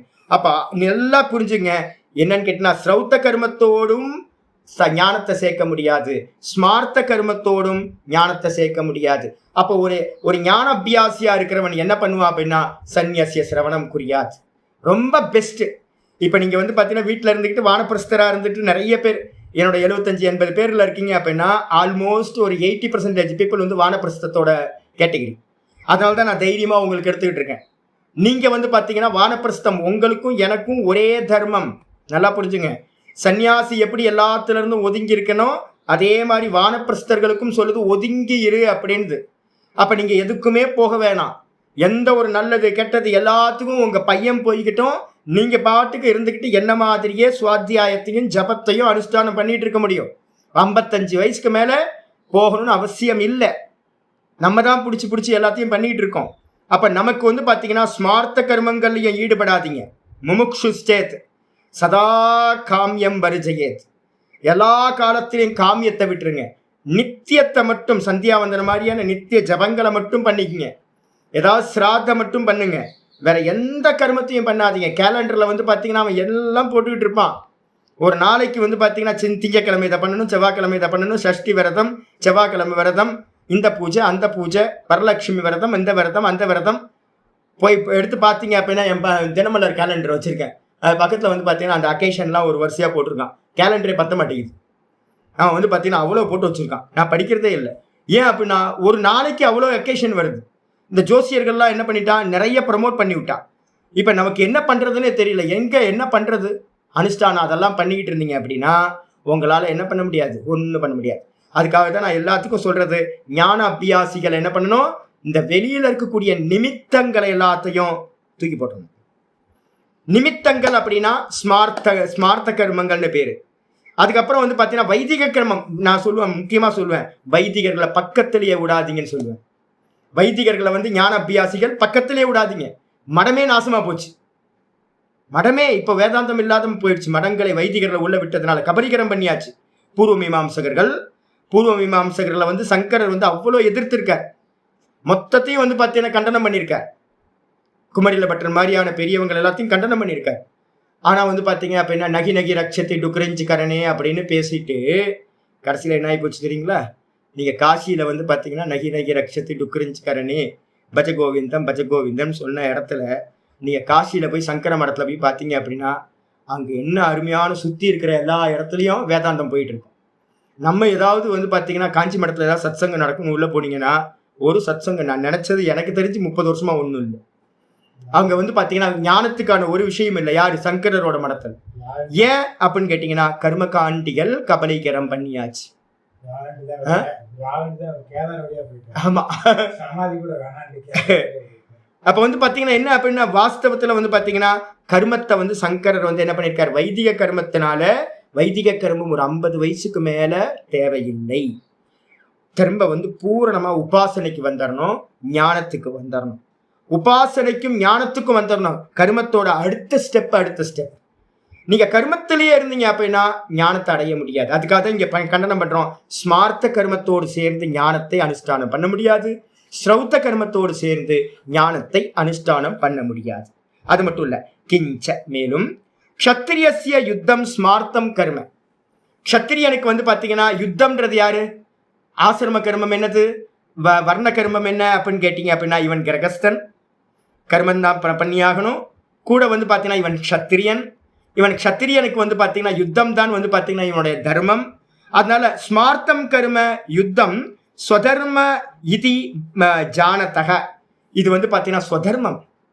இதை நல்லா தெரிஞ்சதுனால தத்கிம் கர்மணி கோரேமாம் நியோஜசீதி உபாலம்ப அனுப்ப பண்ணஹா. மேலும் வந்து பார்த்தீங்கன்னா இவனுக்கு தெரியும் தன்னோட கர்மம் என்னன்னு தெரியும். யுத்தம் தான் க்ஷத்திரியனுக்கு தர்மம்னு தெரியும். அப்படி தெரிஞ்சு வந்து பார்த்தீங்கன்னா கிருஷ்ணா என்னை ஏன் வந்து பார்த்தீங்கன்னா கர்மத்துல நியோகம் பண்ற, கர்மத்துல ஏன் பண்ணுன்னு ஏன் என்னை வந்து பார்த்தீங்கன்னா ஈடுபடுத்துகின்றாய் அப்படின்னு வந்து இவன் புலம்புறது வந்து பார்த்தீங்கன்னா பொருந்தாமல் போய்விடும். வாஸ்தவத்துல பொருந்தாது. இப்ப நான் சொல்றேன், ஏன் சுவாமி நீங்க முடியாம இருந்தாலும் கூட வந்து பார்த்தீங்கன்னா ஏன் 2 கிளாஸ் எடுங்களேன், உடம்பு நல்லா இருக்குமே, எதுக்கு 3 கிளாஸ் வச்சுக்கிறீங்க, ரொம்ப டைட் பண்ணிக்கிறீங்க. இதான் வேலை. சன்னியாசிக்கு என்ன வேலை அப்படின்னு கேட்டீங்கன்னா வேற வேலை இல்லை. உடம்பு முடியலனாலும் ஆஃபீஸ்க்கு போறவங்க என்ன பண்ணிட்டு இருக்காங்க? வேலைக்கு போயிட்டு தானே இருக்காங்க. உடம்பு சரியில்லைன்னா கூட லீவ் இல்லை. லீவு எவ்வளோ எடுக்க முடியுமோ அவ்வளோதான் எடுக்க முடியும். அதுக்கப்புறம் வந்து பார்த்தீங்கன்னா ஆஃபீஸ் தேய சீட்டு தேஞ்சு 25 வருஷமா சீட்டை தேய்ச்சிக்கிட்டு இருக்கோம். ஒரு போஸ்டிங்கில் உட்காந்து கவர்மெண்ட் ஒர்க்கர்ஸ் எல்லாம் பாருங்க, அப்படியே அந்த சேர்லாம் அப்படியே 1940s போட்ட சேர் அது அப்படியே தேஞ்சு போற அளவுக்கு உட்கார்ந்து வந்து பார்த்தீங்கன்னா விட்டாங்களா? விடல. அப்ப என்ன தெரியுது அப்படின்னா யாரும் அவங்க கர்மத்தை விட முடியாது. அப்ப வந்து பாத்தீங்கன்னா அர்ஜுனன் கேட்கிறான், என்னை எதுக்கா நீ கர்மத்துல ஈடுபடுத்துற அப்படின்னு. பின்னாடி 18வது அத்தியாயத்துல சொல்ல போற, ஏ அர்ஜுனா நீ வந்து பாத்தீங்கன்னா நேச்சசி யத்யோத்ஸ்யம், நீ வந்து பாத்தீங்கன்னா நான் போர் பண்ண மாட்டேன்னு நீ சொன்ன அப்படின்னா அது மிருஷா ஏவ, அது பொய். பிரகிருதி வந்து பாத்தீங்கன்னா உன்னுடைய கூடையே இருக்கிற அந்த குணம் வந்து பாத்தீங்கன்னா க்ஷத்திரிய குணம் உன்னை போர் பண்ண வைக்கும். நீ வந்து பாத்தீங்கன்னா நான் போர் பண்ண மாட்டேன்னு சொல்றியே, அது முடியாது, உன்னை ஈடுபடுத்தும் அப்படின்ற. அப்ப என்ன அர்த்தம் அப்படின்னு கேட்டீங்கன்னா தஸ்மாத், ஆகையினால் ஒரு நியமத்துக்கு வந்துருங்க. கன்க்ளூஷனுக்கு வர்றார் ஆச்சாரியார். இதெல்லாம் வந்து பாத்தீங்கன்னா கன்க்ளூஷனுக்கு வரும்போது தஸ்மாத்னு வந்தாவே அதை நம்ம ஹைலைட் பண்ணி வச்சுக்கணும். இதுதான் வந்து பாத்தீங்கன்னா இவ்வளவு தூரம் நீங்க படிச்சது புரியுதோ இல்லையா விட்டுருங்க, இது வரைக்கும் படிச்சதெல்லாம் விட்டுருங்க. சாமி இன்னைக்கு கிளாஸே ஒன்றும் புரியல, ரொம்ப நல்லது. புரியலன்னா ஒன்றும் மோசம் இல்லை. புரியும் போது எப்போ புரியுமோ அப்போ புரியட்டும். என்னன்னா கன்க்ளூஷனுக்கு ஜட்ஜ்மெண்ட் மட்டும் புரிச்சா போதும். 2Gல ஜட்ஜ்மெண்ட் என்னப்பா அப்படின்னு கேட்டிங்கன்னா 2Gல வந்து பார்த்தீங்கன்னா ராஜாவை வெளியில் விட்டுட்டாங்க, இவ்வளோதான் ஜட்ஜ்மெண்ட். அப்புறம் திருப்பரங்குன்றத்தில் ஜட்ஜ்மெண்ட் என்ன அப்படின்னா விளக்கில் வந்து பார்த்தீங்கன்னா விளக்கு ஏற்றலான்னு சொல்லிட்டாங்க, இவ்வளோதான் ஜட்ஜ்மெண்ட். ஆனால் வந்து பார்த்தீங்கன்னா ஜட்ஜ்மெண்ட் உங்கள் கையில் வந்து பார்த்தீங்கன்னா ஒவ்வொரு ஜட்ஜ்மெண்ட் எவ்வளோ தெரியுங்களா பேஜஸ் இருக்கும். 2Gயோட பேஜ் வந்து பார்த்தீங்கன்னா 22,000 பேஜ் ஜட்ஜ்மெண்ட். நம்மளால படித்து புரிஞ்சிக்க முடியுமா? 22,000 பேஜ் ஜட்ஜ்மெண்ட்டை நம்மளால படித்து புரிய முடியுமா? முடியாது. அதே மாதிரி வந்து பார்த்தீங்கன்னா புரியலன்னா கூட பரவாயில்ல, கன்க்ளூஷன் என்ன அப்படின்னு கேட்டீங்கன்னா ஆச்சாரிய சொல்ற தஸ்மாத் கீதா சாஸ்திரி ஹைலைட் பண்ணீங்க. ஆகையினால் கீதா சாஸ்திரத்துல, கீதா சாஸ்திரம் எதுக்காக? கீதா சாஸ்திரம் வேதத்தோட சாரம். மொத்த வேதத்தை நம்மளால படிக்க முடியாது. வேதத்தோட சாரம் என்னன்னு தெரியல அப்படின்னா கீதா தான் வேதத்தோட சாரம். கீதா சாஸ்திரத்துல என்ன சொல்லியிருக்கு அப்படின்னா ஈஷன் மாத்திரேன அப்பி, ஈஷன் மாத்திரேன கொஞ்சமும் கூட ஸ்ரௌத்தேன ஸ்மார்த்தேனவா கருமனா, ஸ்ரௌத்த கருமத்தோடும் ஸ்மார்த்த கருமத்தோடும் ஆத்ம ஞானஸ்ய சமுச்சயக ந கேனச்சித் தர்ஷயித்தும் சக்யக. இந்த உலகத்துல இருக்கிற எவனாலையும், கேனச்சித் அப்படின்னா எவனாலையும் பாத்தீங்கன்னா இந்த ஞானத்தோடு ஸ்மார்த்த கர்மத்தையோ ஸ்ரௌத்த கர்மத்தையோ சேர்ந்து சமுச்சயம் பண்ணி அனுஷ்டானம் பண்ணலாம் அப்படின்னு காட்ட முடியாது. அப்ப நடந்துகிட்டு இருக்கே சுவாமி, நடந்துகிட்டு இருக்கு. அப்ப என்ன ஆகும்? நான் சொன்னேன்ல, ஆக்சிலேட்டரையும் கொடுத்து பிரேக்கையும் பாத்தீங்கன்னா ஒரே டைம்ல அப்ளை பண்ணா எப்படியோ அதான் நடந்துகிட்டு இருக்கு. சித்தாந்தம் என்ன அப்படின்னு கேட்டீங்கன்னா உங்களுக்கு நான் சொல்றேன், நல்லா சொல்றேன். இப்ப சொல்ல போற ஆச்சாரியர் என்ன உபாயம்னு மட்டும் சொல்லுங்க. அப்போ நீங்கள் வீட்டில் இருந்துட்டு என்ன பண்ணலன்னா வேதாந்த ஞானம் கேட்கணும் அப்படின்னா ஒரே ஒரு சாய்ஸ் மட்டும்தான் இருக்கு. என்ன சாய்ஸ் அப்படின்னா 18வது அத்தியாயம். இப்போ பார்த்தீங்கன்னா இன்னைக்கு கிளாஸ் நான் 18வது அத்தியாயம் கேட்டுகிட்டே வாங்க. தொடர்ந்து ஜீவன் முக்தி விவேகம் கேட்குறவங்க எல்லாம் 18வது அத்தியாயத்தையும் கூடவே கேட்டுகிட்டே வரணும். இன்னைக்கு சொல்லியிருக்கார் சாத்விக தியாகம் அப்படின்னு ஒன்று சொல்லியிருக்கார். கீதாச்சாரியர் சொல்றார் எது தியாகம் அப்படின்னா கர்த்தவ்யம் இது எனக்கு செய்யத்தக்கது அப்படின்ற எண்ணத்தோடு பலன் மேல ஆசையை விட்டுட்டு சங்கம் பற்றுதல் இல்லாம என்ன பண்ணணும், எந்த ஒரு காமமும் இல்லாம டியூட்டியை மட்டும் பண்ணிக்கிட்டு செஞ்சீங்கன்னா உங்க கர்மத்தை பண்ணீங்கன்னா அது ஆபாச கர்மம் அப்படின்னு பேர். அப்போ யாரெல்லாம் சங்கல்பத்தோடு பற்றுதலோடு பண்றீங்களோ அது கர்மம். அதோட சேர்ந்து பார்த்தீங்கன்னா ஞானத்தை சேர்க்கக்கூடாது. ஞானத்தை எதோட சேர்க்கக்கூடாது? கர்மத்தோட சேர்க்கக்கூடாது. கர்மம்னா எது? பற்றுதலோட ஆசையோட பண்ணினீங்கன்னா அது கர்மம். கர்மமும் ஞானமும் ஒன்று சேராது. அது ஸ்ரௌத்த கர்மமா இருக்கட்டும். நல்லா தெரிஞ்சுங்க ராமச்சந்திரன்ஜி, இதுதான் நான் முக்கியமானது, இதை ஹைலைட் பண்ணிக்கணும். நீங்க நான் ஏன் பார்த்தீங்க அப்படின்னா இதை எதிர்க்கிறேன் அப்படின்றது கிளியரா சங்கரோட வச்சனம் சொல்லுது பாருங்க. ஸ்மார்த்த கர்மமா இருக்கட்டும் இல்ல ஸ்ரௌத்த கர்மமா இருக்கட்டும், நம்ம கொஞ்சம் வைதிகத்தோட கொஞ்சம் கனெக்ஷன் இருக்குல்ல. இதெல்லாம் நான் ஆரம்பத்தில் எனக்கு இப்போ இன்னும் அது வேதத்தில் சொன்ன கர்மங்கள் பவித்திரமான கர்மங்களாச்சே அப்படின்னு ஆரம்பத்தில் எனக்கு புரியாம இருந்துச்சு. அதுக்கப்புறம் தான் புரிஞ்சது. என்னன்னு கேட்டீங்கன்னா லாஜிக் படி பார்த்தீங்க அப்படின்னா அது ஸ்ருதியில சொல்லப்பட்ட கர்மமாவே இருந்தாலும் கூட, நம்மளுடைய சுதர்மமாவே ஸ்மார்த்த கர்மங்கள் இருந்தாலும் கூட பலனோடு கூடி அதுக்கப்புறம் பார்த்தீங்கன்னா பற்றுதலோட சேர்ந்துக்கிட்டு நான் கர்த்தா போக்தான்ற எண்ணத்தோட ஒரு கர்மத்தை பண்ணிக்கிட்டு ஞான அபியாசமும் பண்ணினா ஒரு கையில விஷமும் ஒரு கையில மருந்தும் சாப்பிட்டுக்கிற மாதிரி இந்த ரெண்டும் ஒன்னா ஆகவே ஆகாது. அப்போ ஆச்சாரியார் தெளிவா சொல்லிட்டார், யாராலையும் இதனை சேர்த்து அனுஷ்டானம் செய்தல் என்பது பொருந்தாது. ஆனா இப்ப பாத்தீங்கன்னா மெயின் இதுக்கு வர ஆச்சாரியார் யதாத்து அஜ்ஞானாத் ராகாதி தோஷத்தோவா கர்மணி பிரவருத்தஸ்ய. யாரோ ஒருத்தர் பார்த்தீங்க அப்படின்னா அஜ்ஞானத்தினால, இப்போ நம்ம குரூப்ல யாரெல்லாம் அஜ்ஞானத்தோட இருக்கும், எல்லாமே அஜ்ஞானத்தோட இருக்கும். இன்னும் ஆத்மா தெரியலல்ல, நமக்கு எல்லாம் இன்னும் மோகம் போகலல்ல. அஜ்ஞானத்தினால ராகாதி தோஷம் நம்மள்ட்ட எல்லாம் இருக்கு. ஆசை இருக்கு, காமம் குரோதம் லோபம் மோகம் மதம் மாத்சரியம் எல்லாம் நம்மள்ட்ட இருக்கு. ராகம் முதலான தோஷம், ஆசை முதலான தோஷங்களோடு தோஷத்தோடுவா கர்மணி பிரவருத்தஸ்ய, கர்மத்துல ஈடுபட்டுட்டோம். எந்த மாதிரி கர்மம் பண்ணிட்டு இருக்கோம்? யஜ்ஞேன தானேன தபசாவா. நம்ம பார்த்தீங்கன்னா நிறைய ஹோமங்கள்லாம் பண்றோம், வீட்டில் நல்ல நல்ல கர்மங்கள்லாம் பண்றோம். கூட பார்த்தீங்க அப்படின்னா நிறைய பூஜைகள்லாம் பண்றோம். கோயிலுக்கெல்லாம் போய் பூஜை எல்லாம் பண்றீங்கல்ல, உடனே பிரீஸ்ட் என்ன பண்ணுவாரு? கோத்திரம் சொல்லுங்க, குலம் சொல்லுங்க, நட்சத்திரம் சொல்லுங்க, என்ன எல்லாத்தையும் சொல்லி அது ஒரு முறை நீளத்துக்கு சங்கல்பத்தை படிச்சு எல்லா பூஜையும் பண்றோமா? அப்ப எங்க போனாலும் பண்ணிட்டு இருக்கோம். அப்ப பாத்தீங்க அப்படின்னா நம்ம சில இடத்துக்குலாம் போனா ஏப்பா முடிப்பா சீக்கிரம் அப்படின்ற மாதிரி இருக்கு. ஒரு பூஜை பண்ணிட்டு அந்த ஒரு பூஜைக்கு 7 சந்ததிக்கும் பாத்தீங்கன்னா பேரை சொல்லிட்டு இருக்கு. ஐயோ பொறுமையா 4 சங்கல்பம் முடிக்கிறதுக்குள்ளார நம்ம நிக்கிற நமக்கு வந்து பாத்தீங்கன்னா மூச்சு போயிடுது. எத்தனை பேர் வந்து பாத்தீங்கன்னா சேர்த்துக்கிறது. ஒரு பூஜையில இவங்க நல்லா இருக்கணும், அவங்க நல்லா இருக்கணும், குடும்பம் குட்டி எல்லாத்தையும் சங்கல்பம் சொல்லி சொல்லி சொல்லி பண்றோமா? ஆமா பண்றோம். யஜ்யம் பண்றோம். யஜ்யம்னா பூஜான்னு அர்த்தம். நிறைய பூஜைகளை பண்றோம். வரலட்சுமி விரதத்துல இருந்து ஆரம்பிச்சு இப்போ சிவராத்திரிக்கு வந்து பாத்தீங்கன்னா சிவனுக்காக பூஜை நடக்காது. சிவராத்திரி பூஜை பண்ணா இது நடக்கும் அப்படின்னு யாராவது சொல்லியிருப்பாங்க. அப்ப வந்து பாத்தீங்கன்னா அந்த லாபத்தை நம்ம மனசுக்குள்ளார வச்சு கர்ம பலனை மனசுல வச்சுதான் கர்மம் பண்றோம் நம்ம. அது மாதிரி யஜ்யமா கூட வந்து தானமும் பண்ண சொல்றோம். இந்த தானம் பண்ணா இந்த பலன், இந்த தானம் பண்ணா இந்த பலன் அப்படின்னு. நம்ம வசந்தி அம்மா இருக்காங்க. அப்பப்போ ஏதாவது வந்து பாத்தீங்கன்னா இங்க ஒரு ஆர்ஃபனேஜ் இருக்கு, அதுக்கு கொடுப்பாங்க. நான் வந்து பாத்தீங்கன்னா அம்மா மறந்துடுங்க, கொடுத்துட்டீங்கன்னா மறந்துடுங்க. நான் வந்து பாத்தீங்கன்னா உங்களுக்கு இது நடக்கும் அது நடக்கும்லாம் ஒன்றும் சொல்ல மாட்டேன். ஒரு பசுதானம் கொடுத்தாங்க. அவங்களுக்கும் பசுதானம் கொடுத்தவனுக்கு சம்மந்தமே இல்லை. அவங்க எங்க போய் சேர்ந்துச்சுன்னு கூட அவங்களுக்கு தெரியாது. உண்டியல்ல போட்ட மாதிரி தான். வைதிகர்கள்ட்ட கொடுத்தீங்கன்னா ஒரு பெரிய வந்து பாத்தீங்க அப்படின்னா சங்கல்பெல்லாம் பண்ணி ஒரு தட்டுல புஷ்பங்கள்லாம் வச்சு நல்லா கொடுத்து உங்களை மகிமைப்படுத்தி சம்பாவனை எல்லாம் கொடுத்து ஒரு இது பண்ணுவான். ஆனா வந்து பாத்தீங்கன்னா நிஷ்காமிய கர்மத்துல யாரு கொடுத்தா யாரு வாங்கினான்னு கூட தெரியாது. இங்க ஒரு ஆர்ஃபனேஜ் இருக்கு. ஒரு 100 பேருக்கு வந்து பாத்தீங்கன்னா அவர் வந்து பாத்தீங்கன்னா ஓல்டேஜ் ஹோம்ல 100 பேரை பராமரிக்கிறார் அவர். அப்ப வந்து நம்ம ஏதாவது கொடுக்கும் போது வந்து பாத்தீங்கன்னா ஏதாவது ரெசிப்ட் ஏதாவது அது கூட நான் கேட்க மாட்டேன். நான் என்ன பண்ணுவேன், போய் உண்டியல போடுற மாதிரி போட்டு வந்துடுவேன். அவ்வளவுதான். என்ன அப்படின்னு கேட்டீங்கன்னா எந்த பலனும் இல்லை, நிஷ்காமம் அப்படின்னு பேரு. அப்ப ஒருவேளை வந்து பாத்தீங்கன்னா நம்ம ஆசைப்பட்டு தானம் பண்றோம்னு வச்சுங்க. திருவண்ணாமலையில நிறைய தானங்கள் வந்து பாத்தீங்கன்னா நடக்குது. அந்த தானத்துக்கு பின்னாடி எல்லாம் வந்து பாத்தீங்கன்னா ஏதோ ஒரு ஆசை இருக்கு. ஆசை வயப்பட்டு இது நடக்கும் இது நடக்கும் இது நடக்கும் அப்படின்னு. கூடவே வந்து பாத்தீங்கன்னா தபசு அப்பப்போ விரதம்லாம் இருக்குமா. ஏகாதசி விரதம் நீங்க பாருங்க, ஒவ்வொரு ஏகாதசி விரதத்துக்கும் ஒரு பலன் போட்டிருப்பான் பாருங்க. எல்லா ஏகாதசி விரதத்துக்கும் கீழே பலன் போட்டிருப்பான்.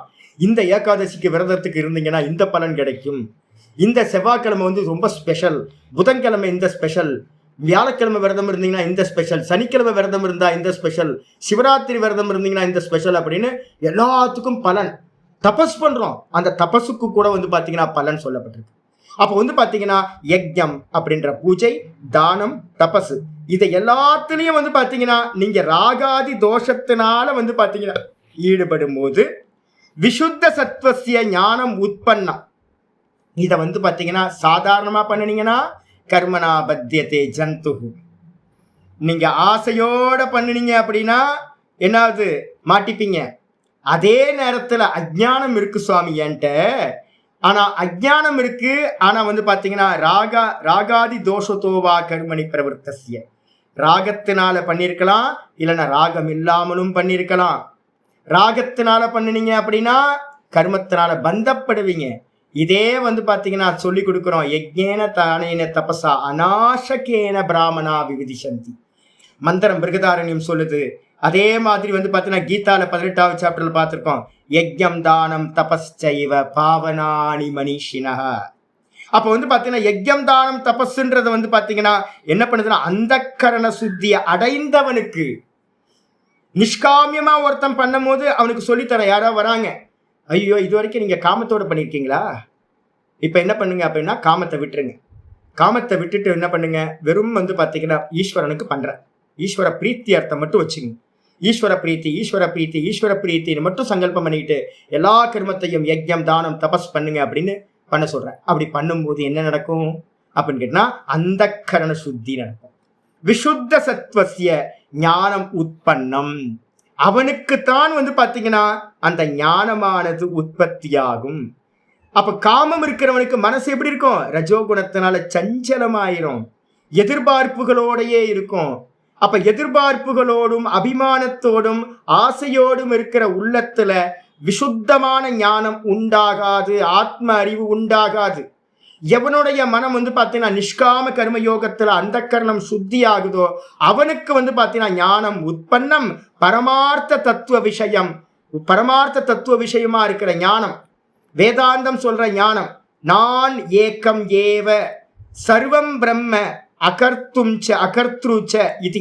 நான் பிரம்மமா இருக்கேன், ஏக்கமா இருக்கேன், இது எல்லாம் பிரம்மம் தான் அப்படின்ற ஞானம் வந்து பாத்தீங்கன்னா அந்த அந்தக்கரண சுத்தி உண்டானவனுக்குத்தான் உண்டாகும்.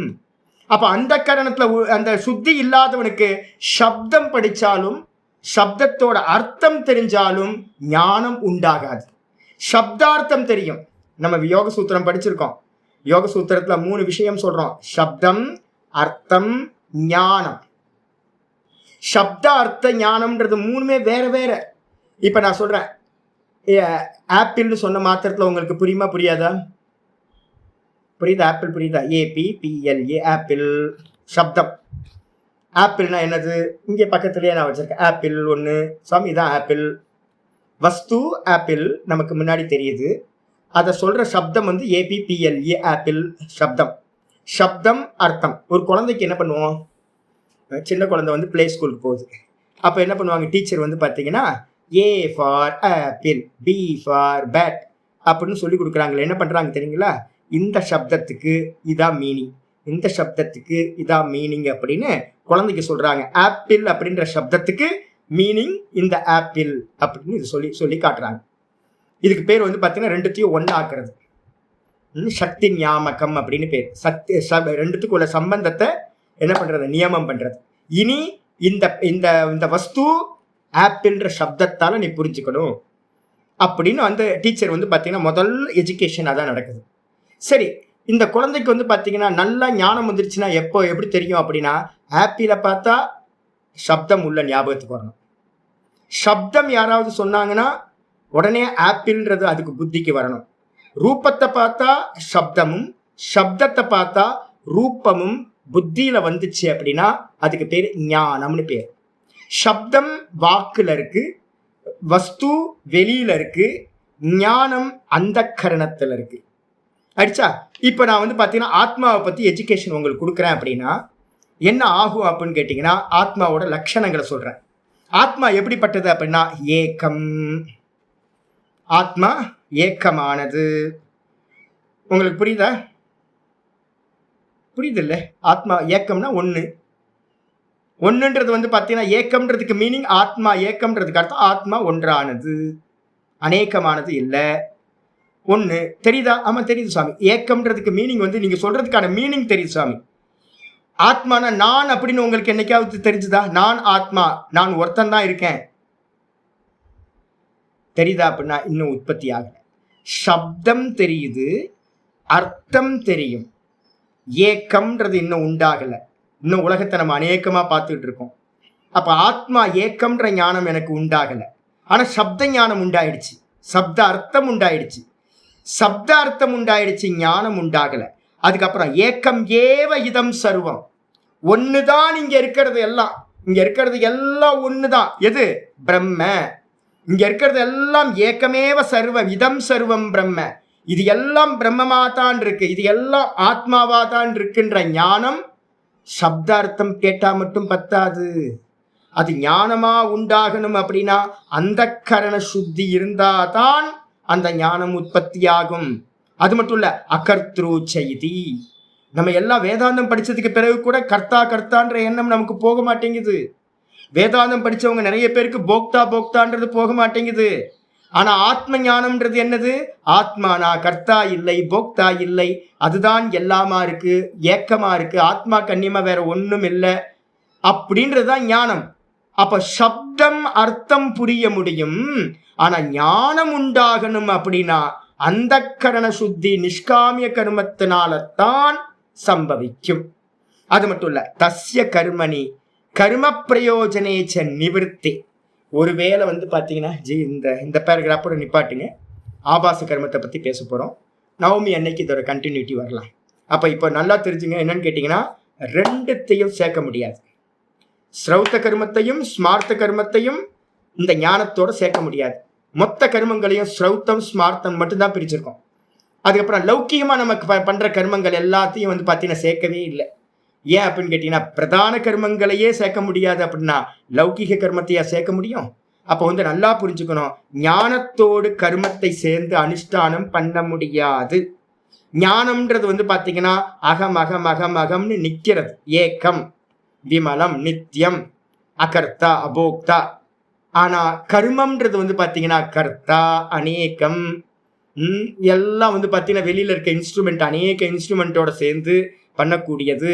அப்போ இந்த ரெண்டும் வந்து பாத்தீங்கன்னா ஒன்னா சேரவே சேராது.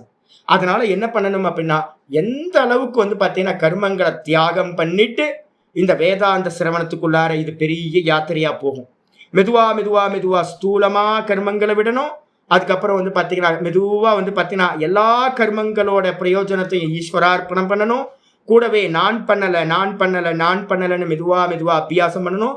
பகவான் தான் பண்றாருன்னு கொண்டுட்டே வந்தீங்கன்னா அதுக்கு பேர் ஆபாச கர்மம் அப்படின்னு பேர். கர்மம் வெளியில நடக்கும், பார்க்கிறவங்களுக்கு கர்மம் பண்ற மாதிரி தெரியும். ஆனா நீங்க பலன் மேல ஆசையை ஈஸ்வரார்ப்பணம் பண்ணிட்டீங்க, கர்மத்தையும் பகவான் பண்றாருன்னு ஈஸ்வரார்ப்பணம் பண்ணிட்டீங்க. அப்ப வந்து பாத்தீங்கன்னா வெளியில வந்து பாத்தீங்கன்னா இன்ஸ்ட்ருமெண்ட் வேலை செய்யுது. இப்ப நான் சொல்றேன், ஃபேன் ஓடுது. ஃபேன் ஓடுதா இல்ல கரண்ட் ஓட்ட வைக்குதா? வெளில தெரியுது ஃபேனு சொந்தமா ஓடுற மாதிரி தெரியுது, ஆனா கரண்ட் இருக்கிறதுனால தான் ஓடுது. அப்ப வெளியில இருந்து பார்க்கும் போது வந்து பாத்தீங்கன்னா ஃபேனே ஓடுற மாதிரி தெரியுது, கரண்ட் கண்ணுக்கு தெரியல. இதே மாதிரி ஒரு கர்மயோகிட்ட வந்து பாத்தீங்கன்னா என்ன தெரியும், நீங்க கர்மயோகியா இருந்தீங்கன்னா வெளியில டே டு லைஃப்ல நீங்க என்ன பண்ணிட்டு இருக்கீங்களோ அதே கர்மாவை பண்ணிட்டு இருப்பீங்க. ஆனா என்ன இருக்கும் உள்ளுக்குள்ளார பாவம் என்ன இருக்கும், நான் பண்ணல ஈஸ்வரன் பண்றார், நான் பண்ணல ஈஸ்வரன் பண்றார், எனக்கு இந்த கர்ம பலன் வேணாம், எனக்கு மோட்சம் தான் வேணும், பகவான் தான் வேணும் அப்படின்னு கர்ம பலன்களை எல்லாத்தையும் ஈஸ்வரார்ப்பணம் பண்றது. அதுக்கு என்ன பேரு அப்படின்னா வெளியில தெரியும் கர்மா பண்றது, ஆபாச கர்மம் அப்படின்னு பேர். அப்ப ஆபாச கர்மத்தோடு தான் ஞானத்தை சேர்ந்து அபியாசம் பண்ணினா பலன் கிடைக்கும். நீங்க ஆசையோடு கர்மம் பண்ணீங்கன்னா அது ஞானத்துக்கு விரோதமானது அப்படின்னு புரிஞ்சுக்கணும். மீதியை நம்ம நாளைக்கு மறுநாள் பார்ப்போம். நாளைக்கு அஷ்டமி லீவு, நாளை மறுநாள் பார்க்கலாம். ஓம் பூர்ணமத பூர்ணமிதம் பூர்ணாத் பூர்ணமுதச்யதே பூர்ணஸ்ய பூர்ணமாதாய பூர்ணமேவாவசிஷ்யதே. ஓம் சாந்தி சாந்தி சாந்தி. ஹரி ஓம் ஸ்ரீ குருப்யோ நமः. ஹரி ஓம். ஓம் காயேன வாச்சா மனசேந்திரியைர்வா புத்தியாத்மனா வா பிரகிருதேர்ஸ்வபாவாத் கரோமி யத்யத் சகலம் பரஸ்மை நாராயணாயேதி சமர்ப்பயாமி. ஓம் தத்சத் இது பரபிரம்மார்ப்பணமஸ்து. நாராயண நாராயண நாராயண நாராயண. எவ்வளோ புரியுதோ புரிஞ்சுக்குங்க, ஒன்றும் மோசமாக போகிறதில்ல. எவ்வளோ புரிஞ்சாலும் லாபம் தான். சம்ஸ்கார பாட்டம்னு ஒன்று சொல்லுவோம். ஒரு வாட்டி கோட் பண்ணுறது, ரெண்டாவது வாட்டி கோட் பண்ணுறது, மூணாவது வாட்டி கோட்டிங் நடக்கிறது. மெதுவாக மெதுவாக மெதுவாக அந்த புத்திக்கு ஒரு பரிப்பக்குவம் வரும், புரிய ஆரம்பிச்சு. எவ்வளோ புரியுதோ புரியட்டும். சொல்லுங்கம்மா.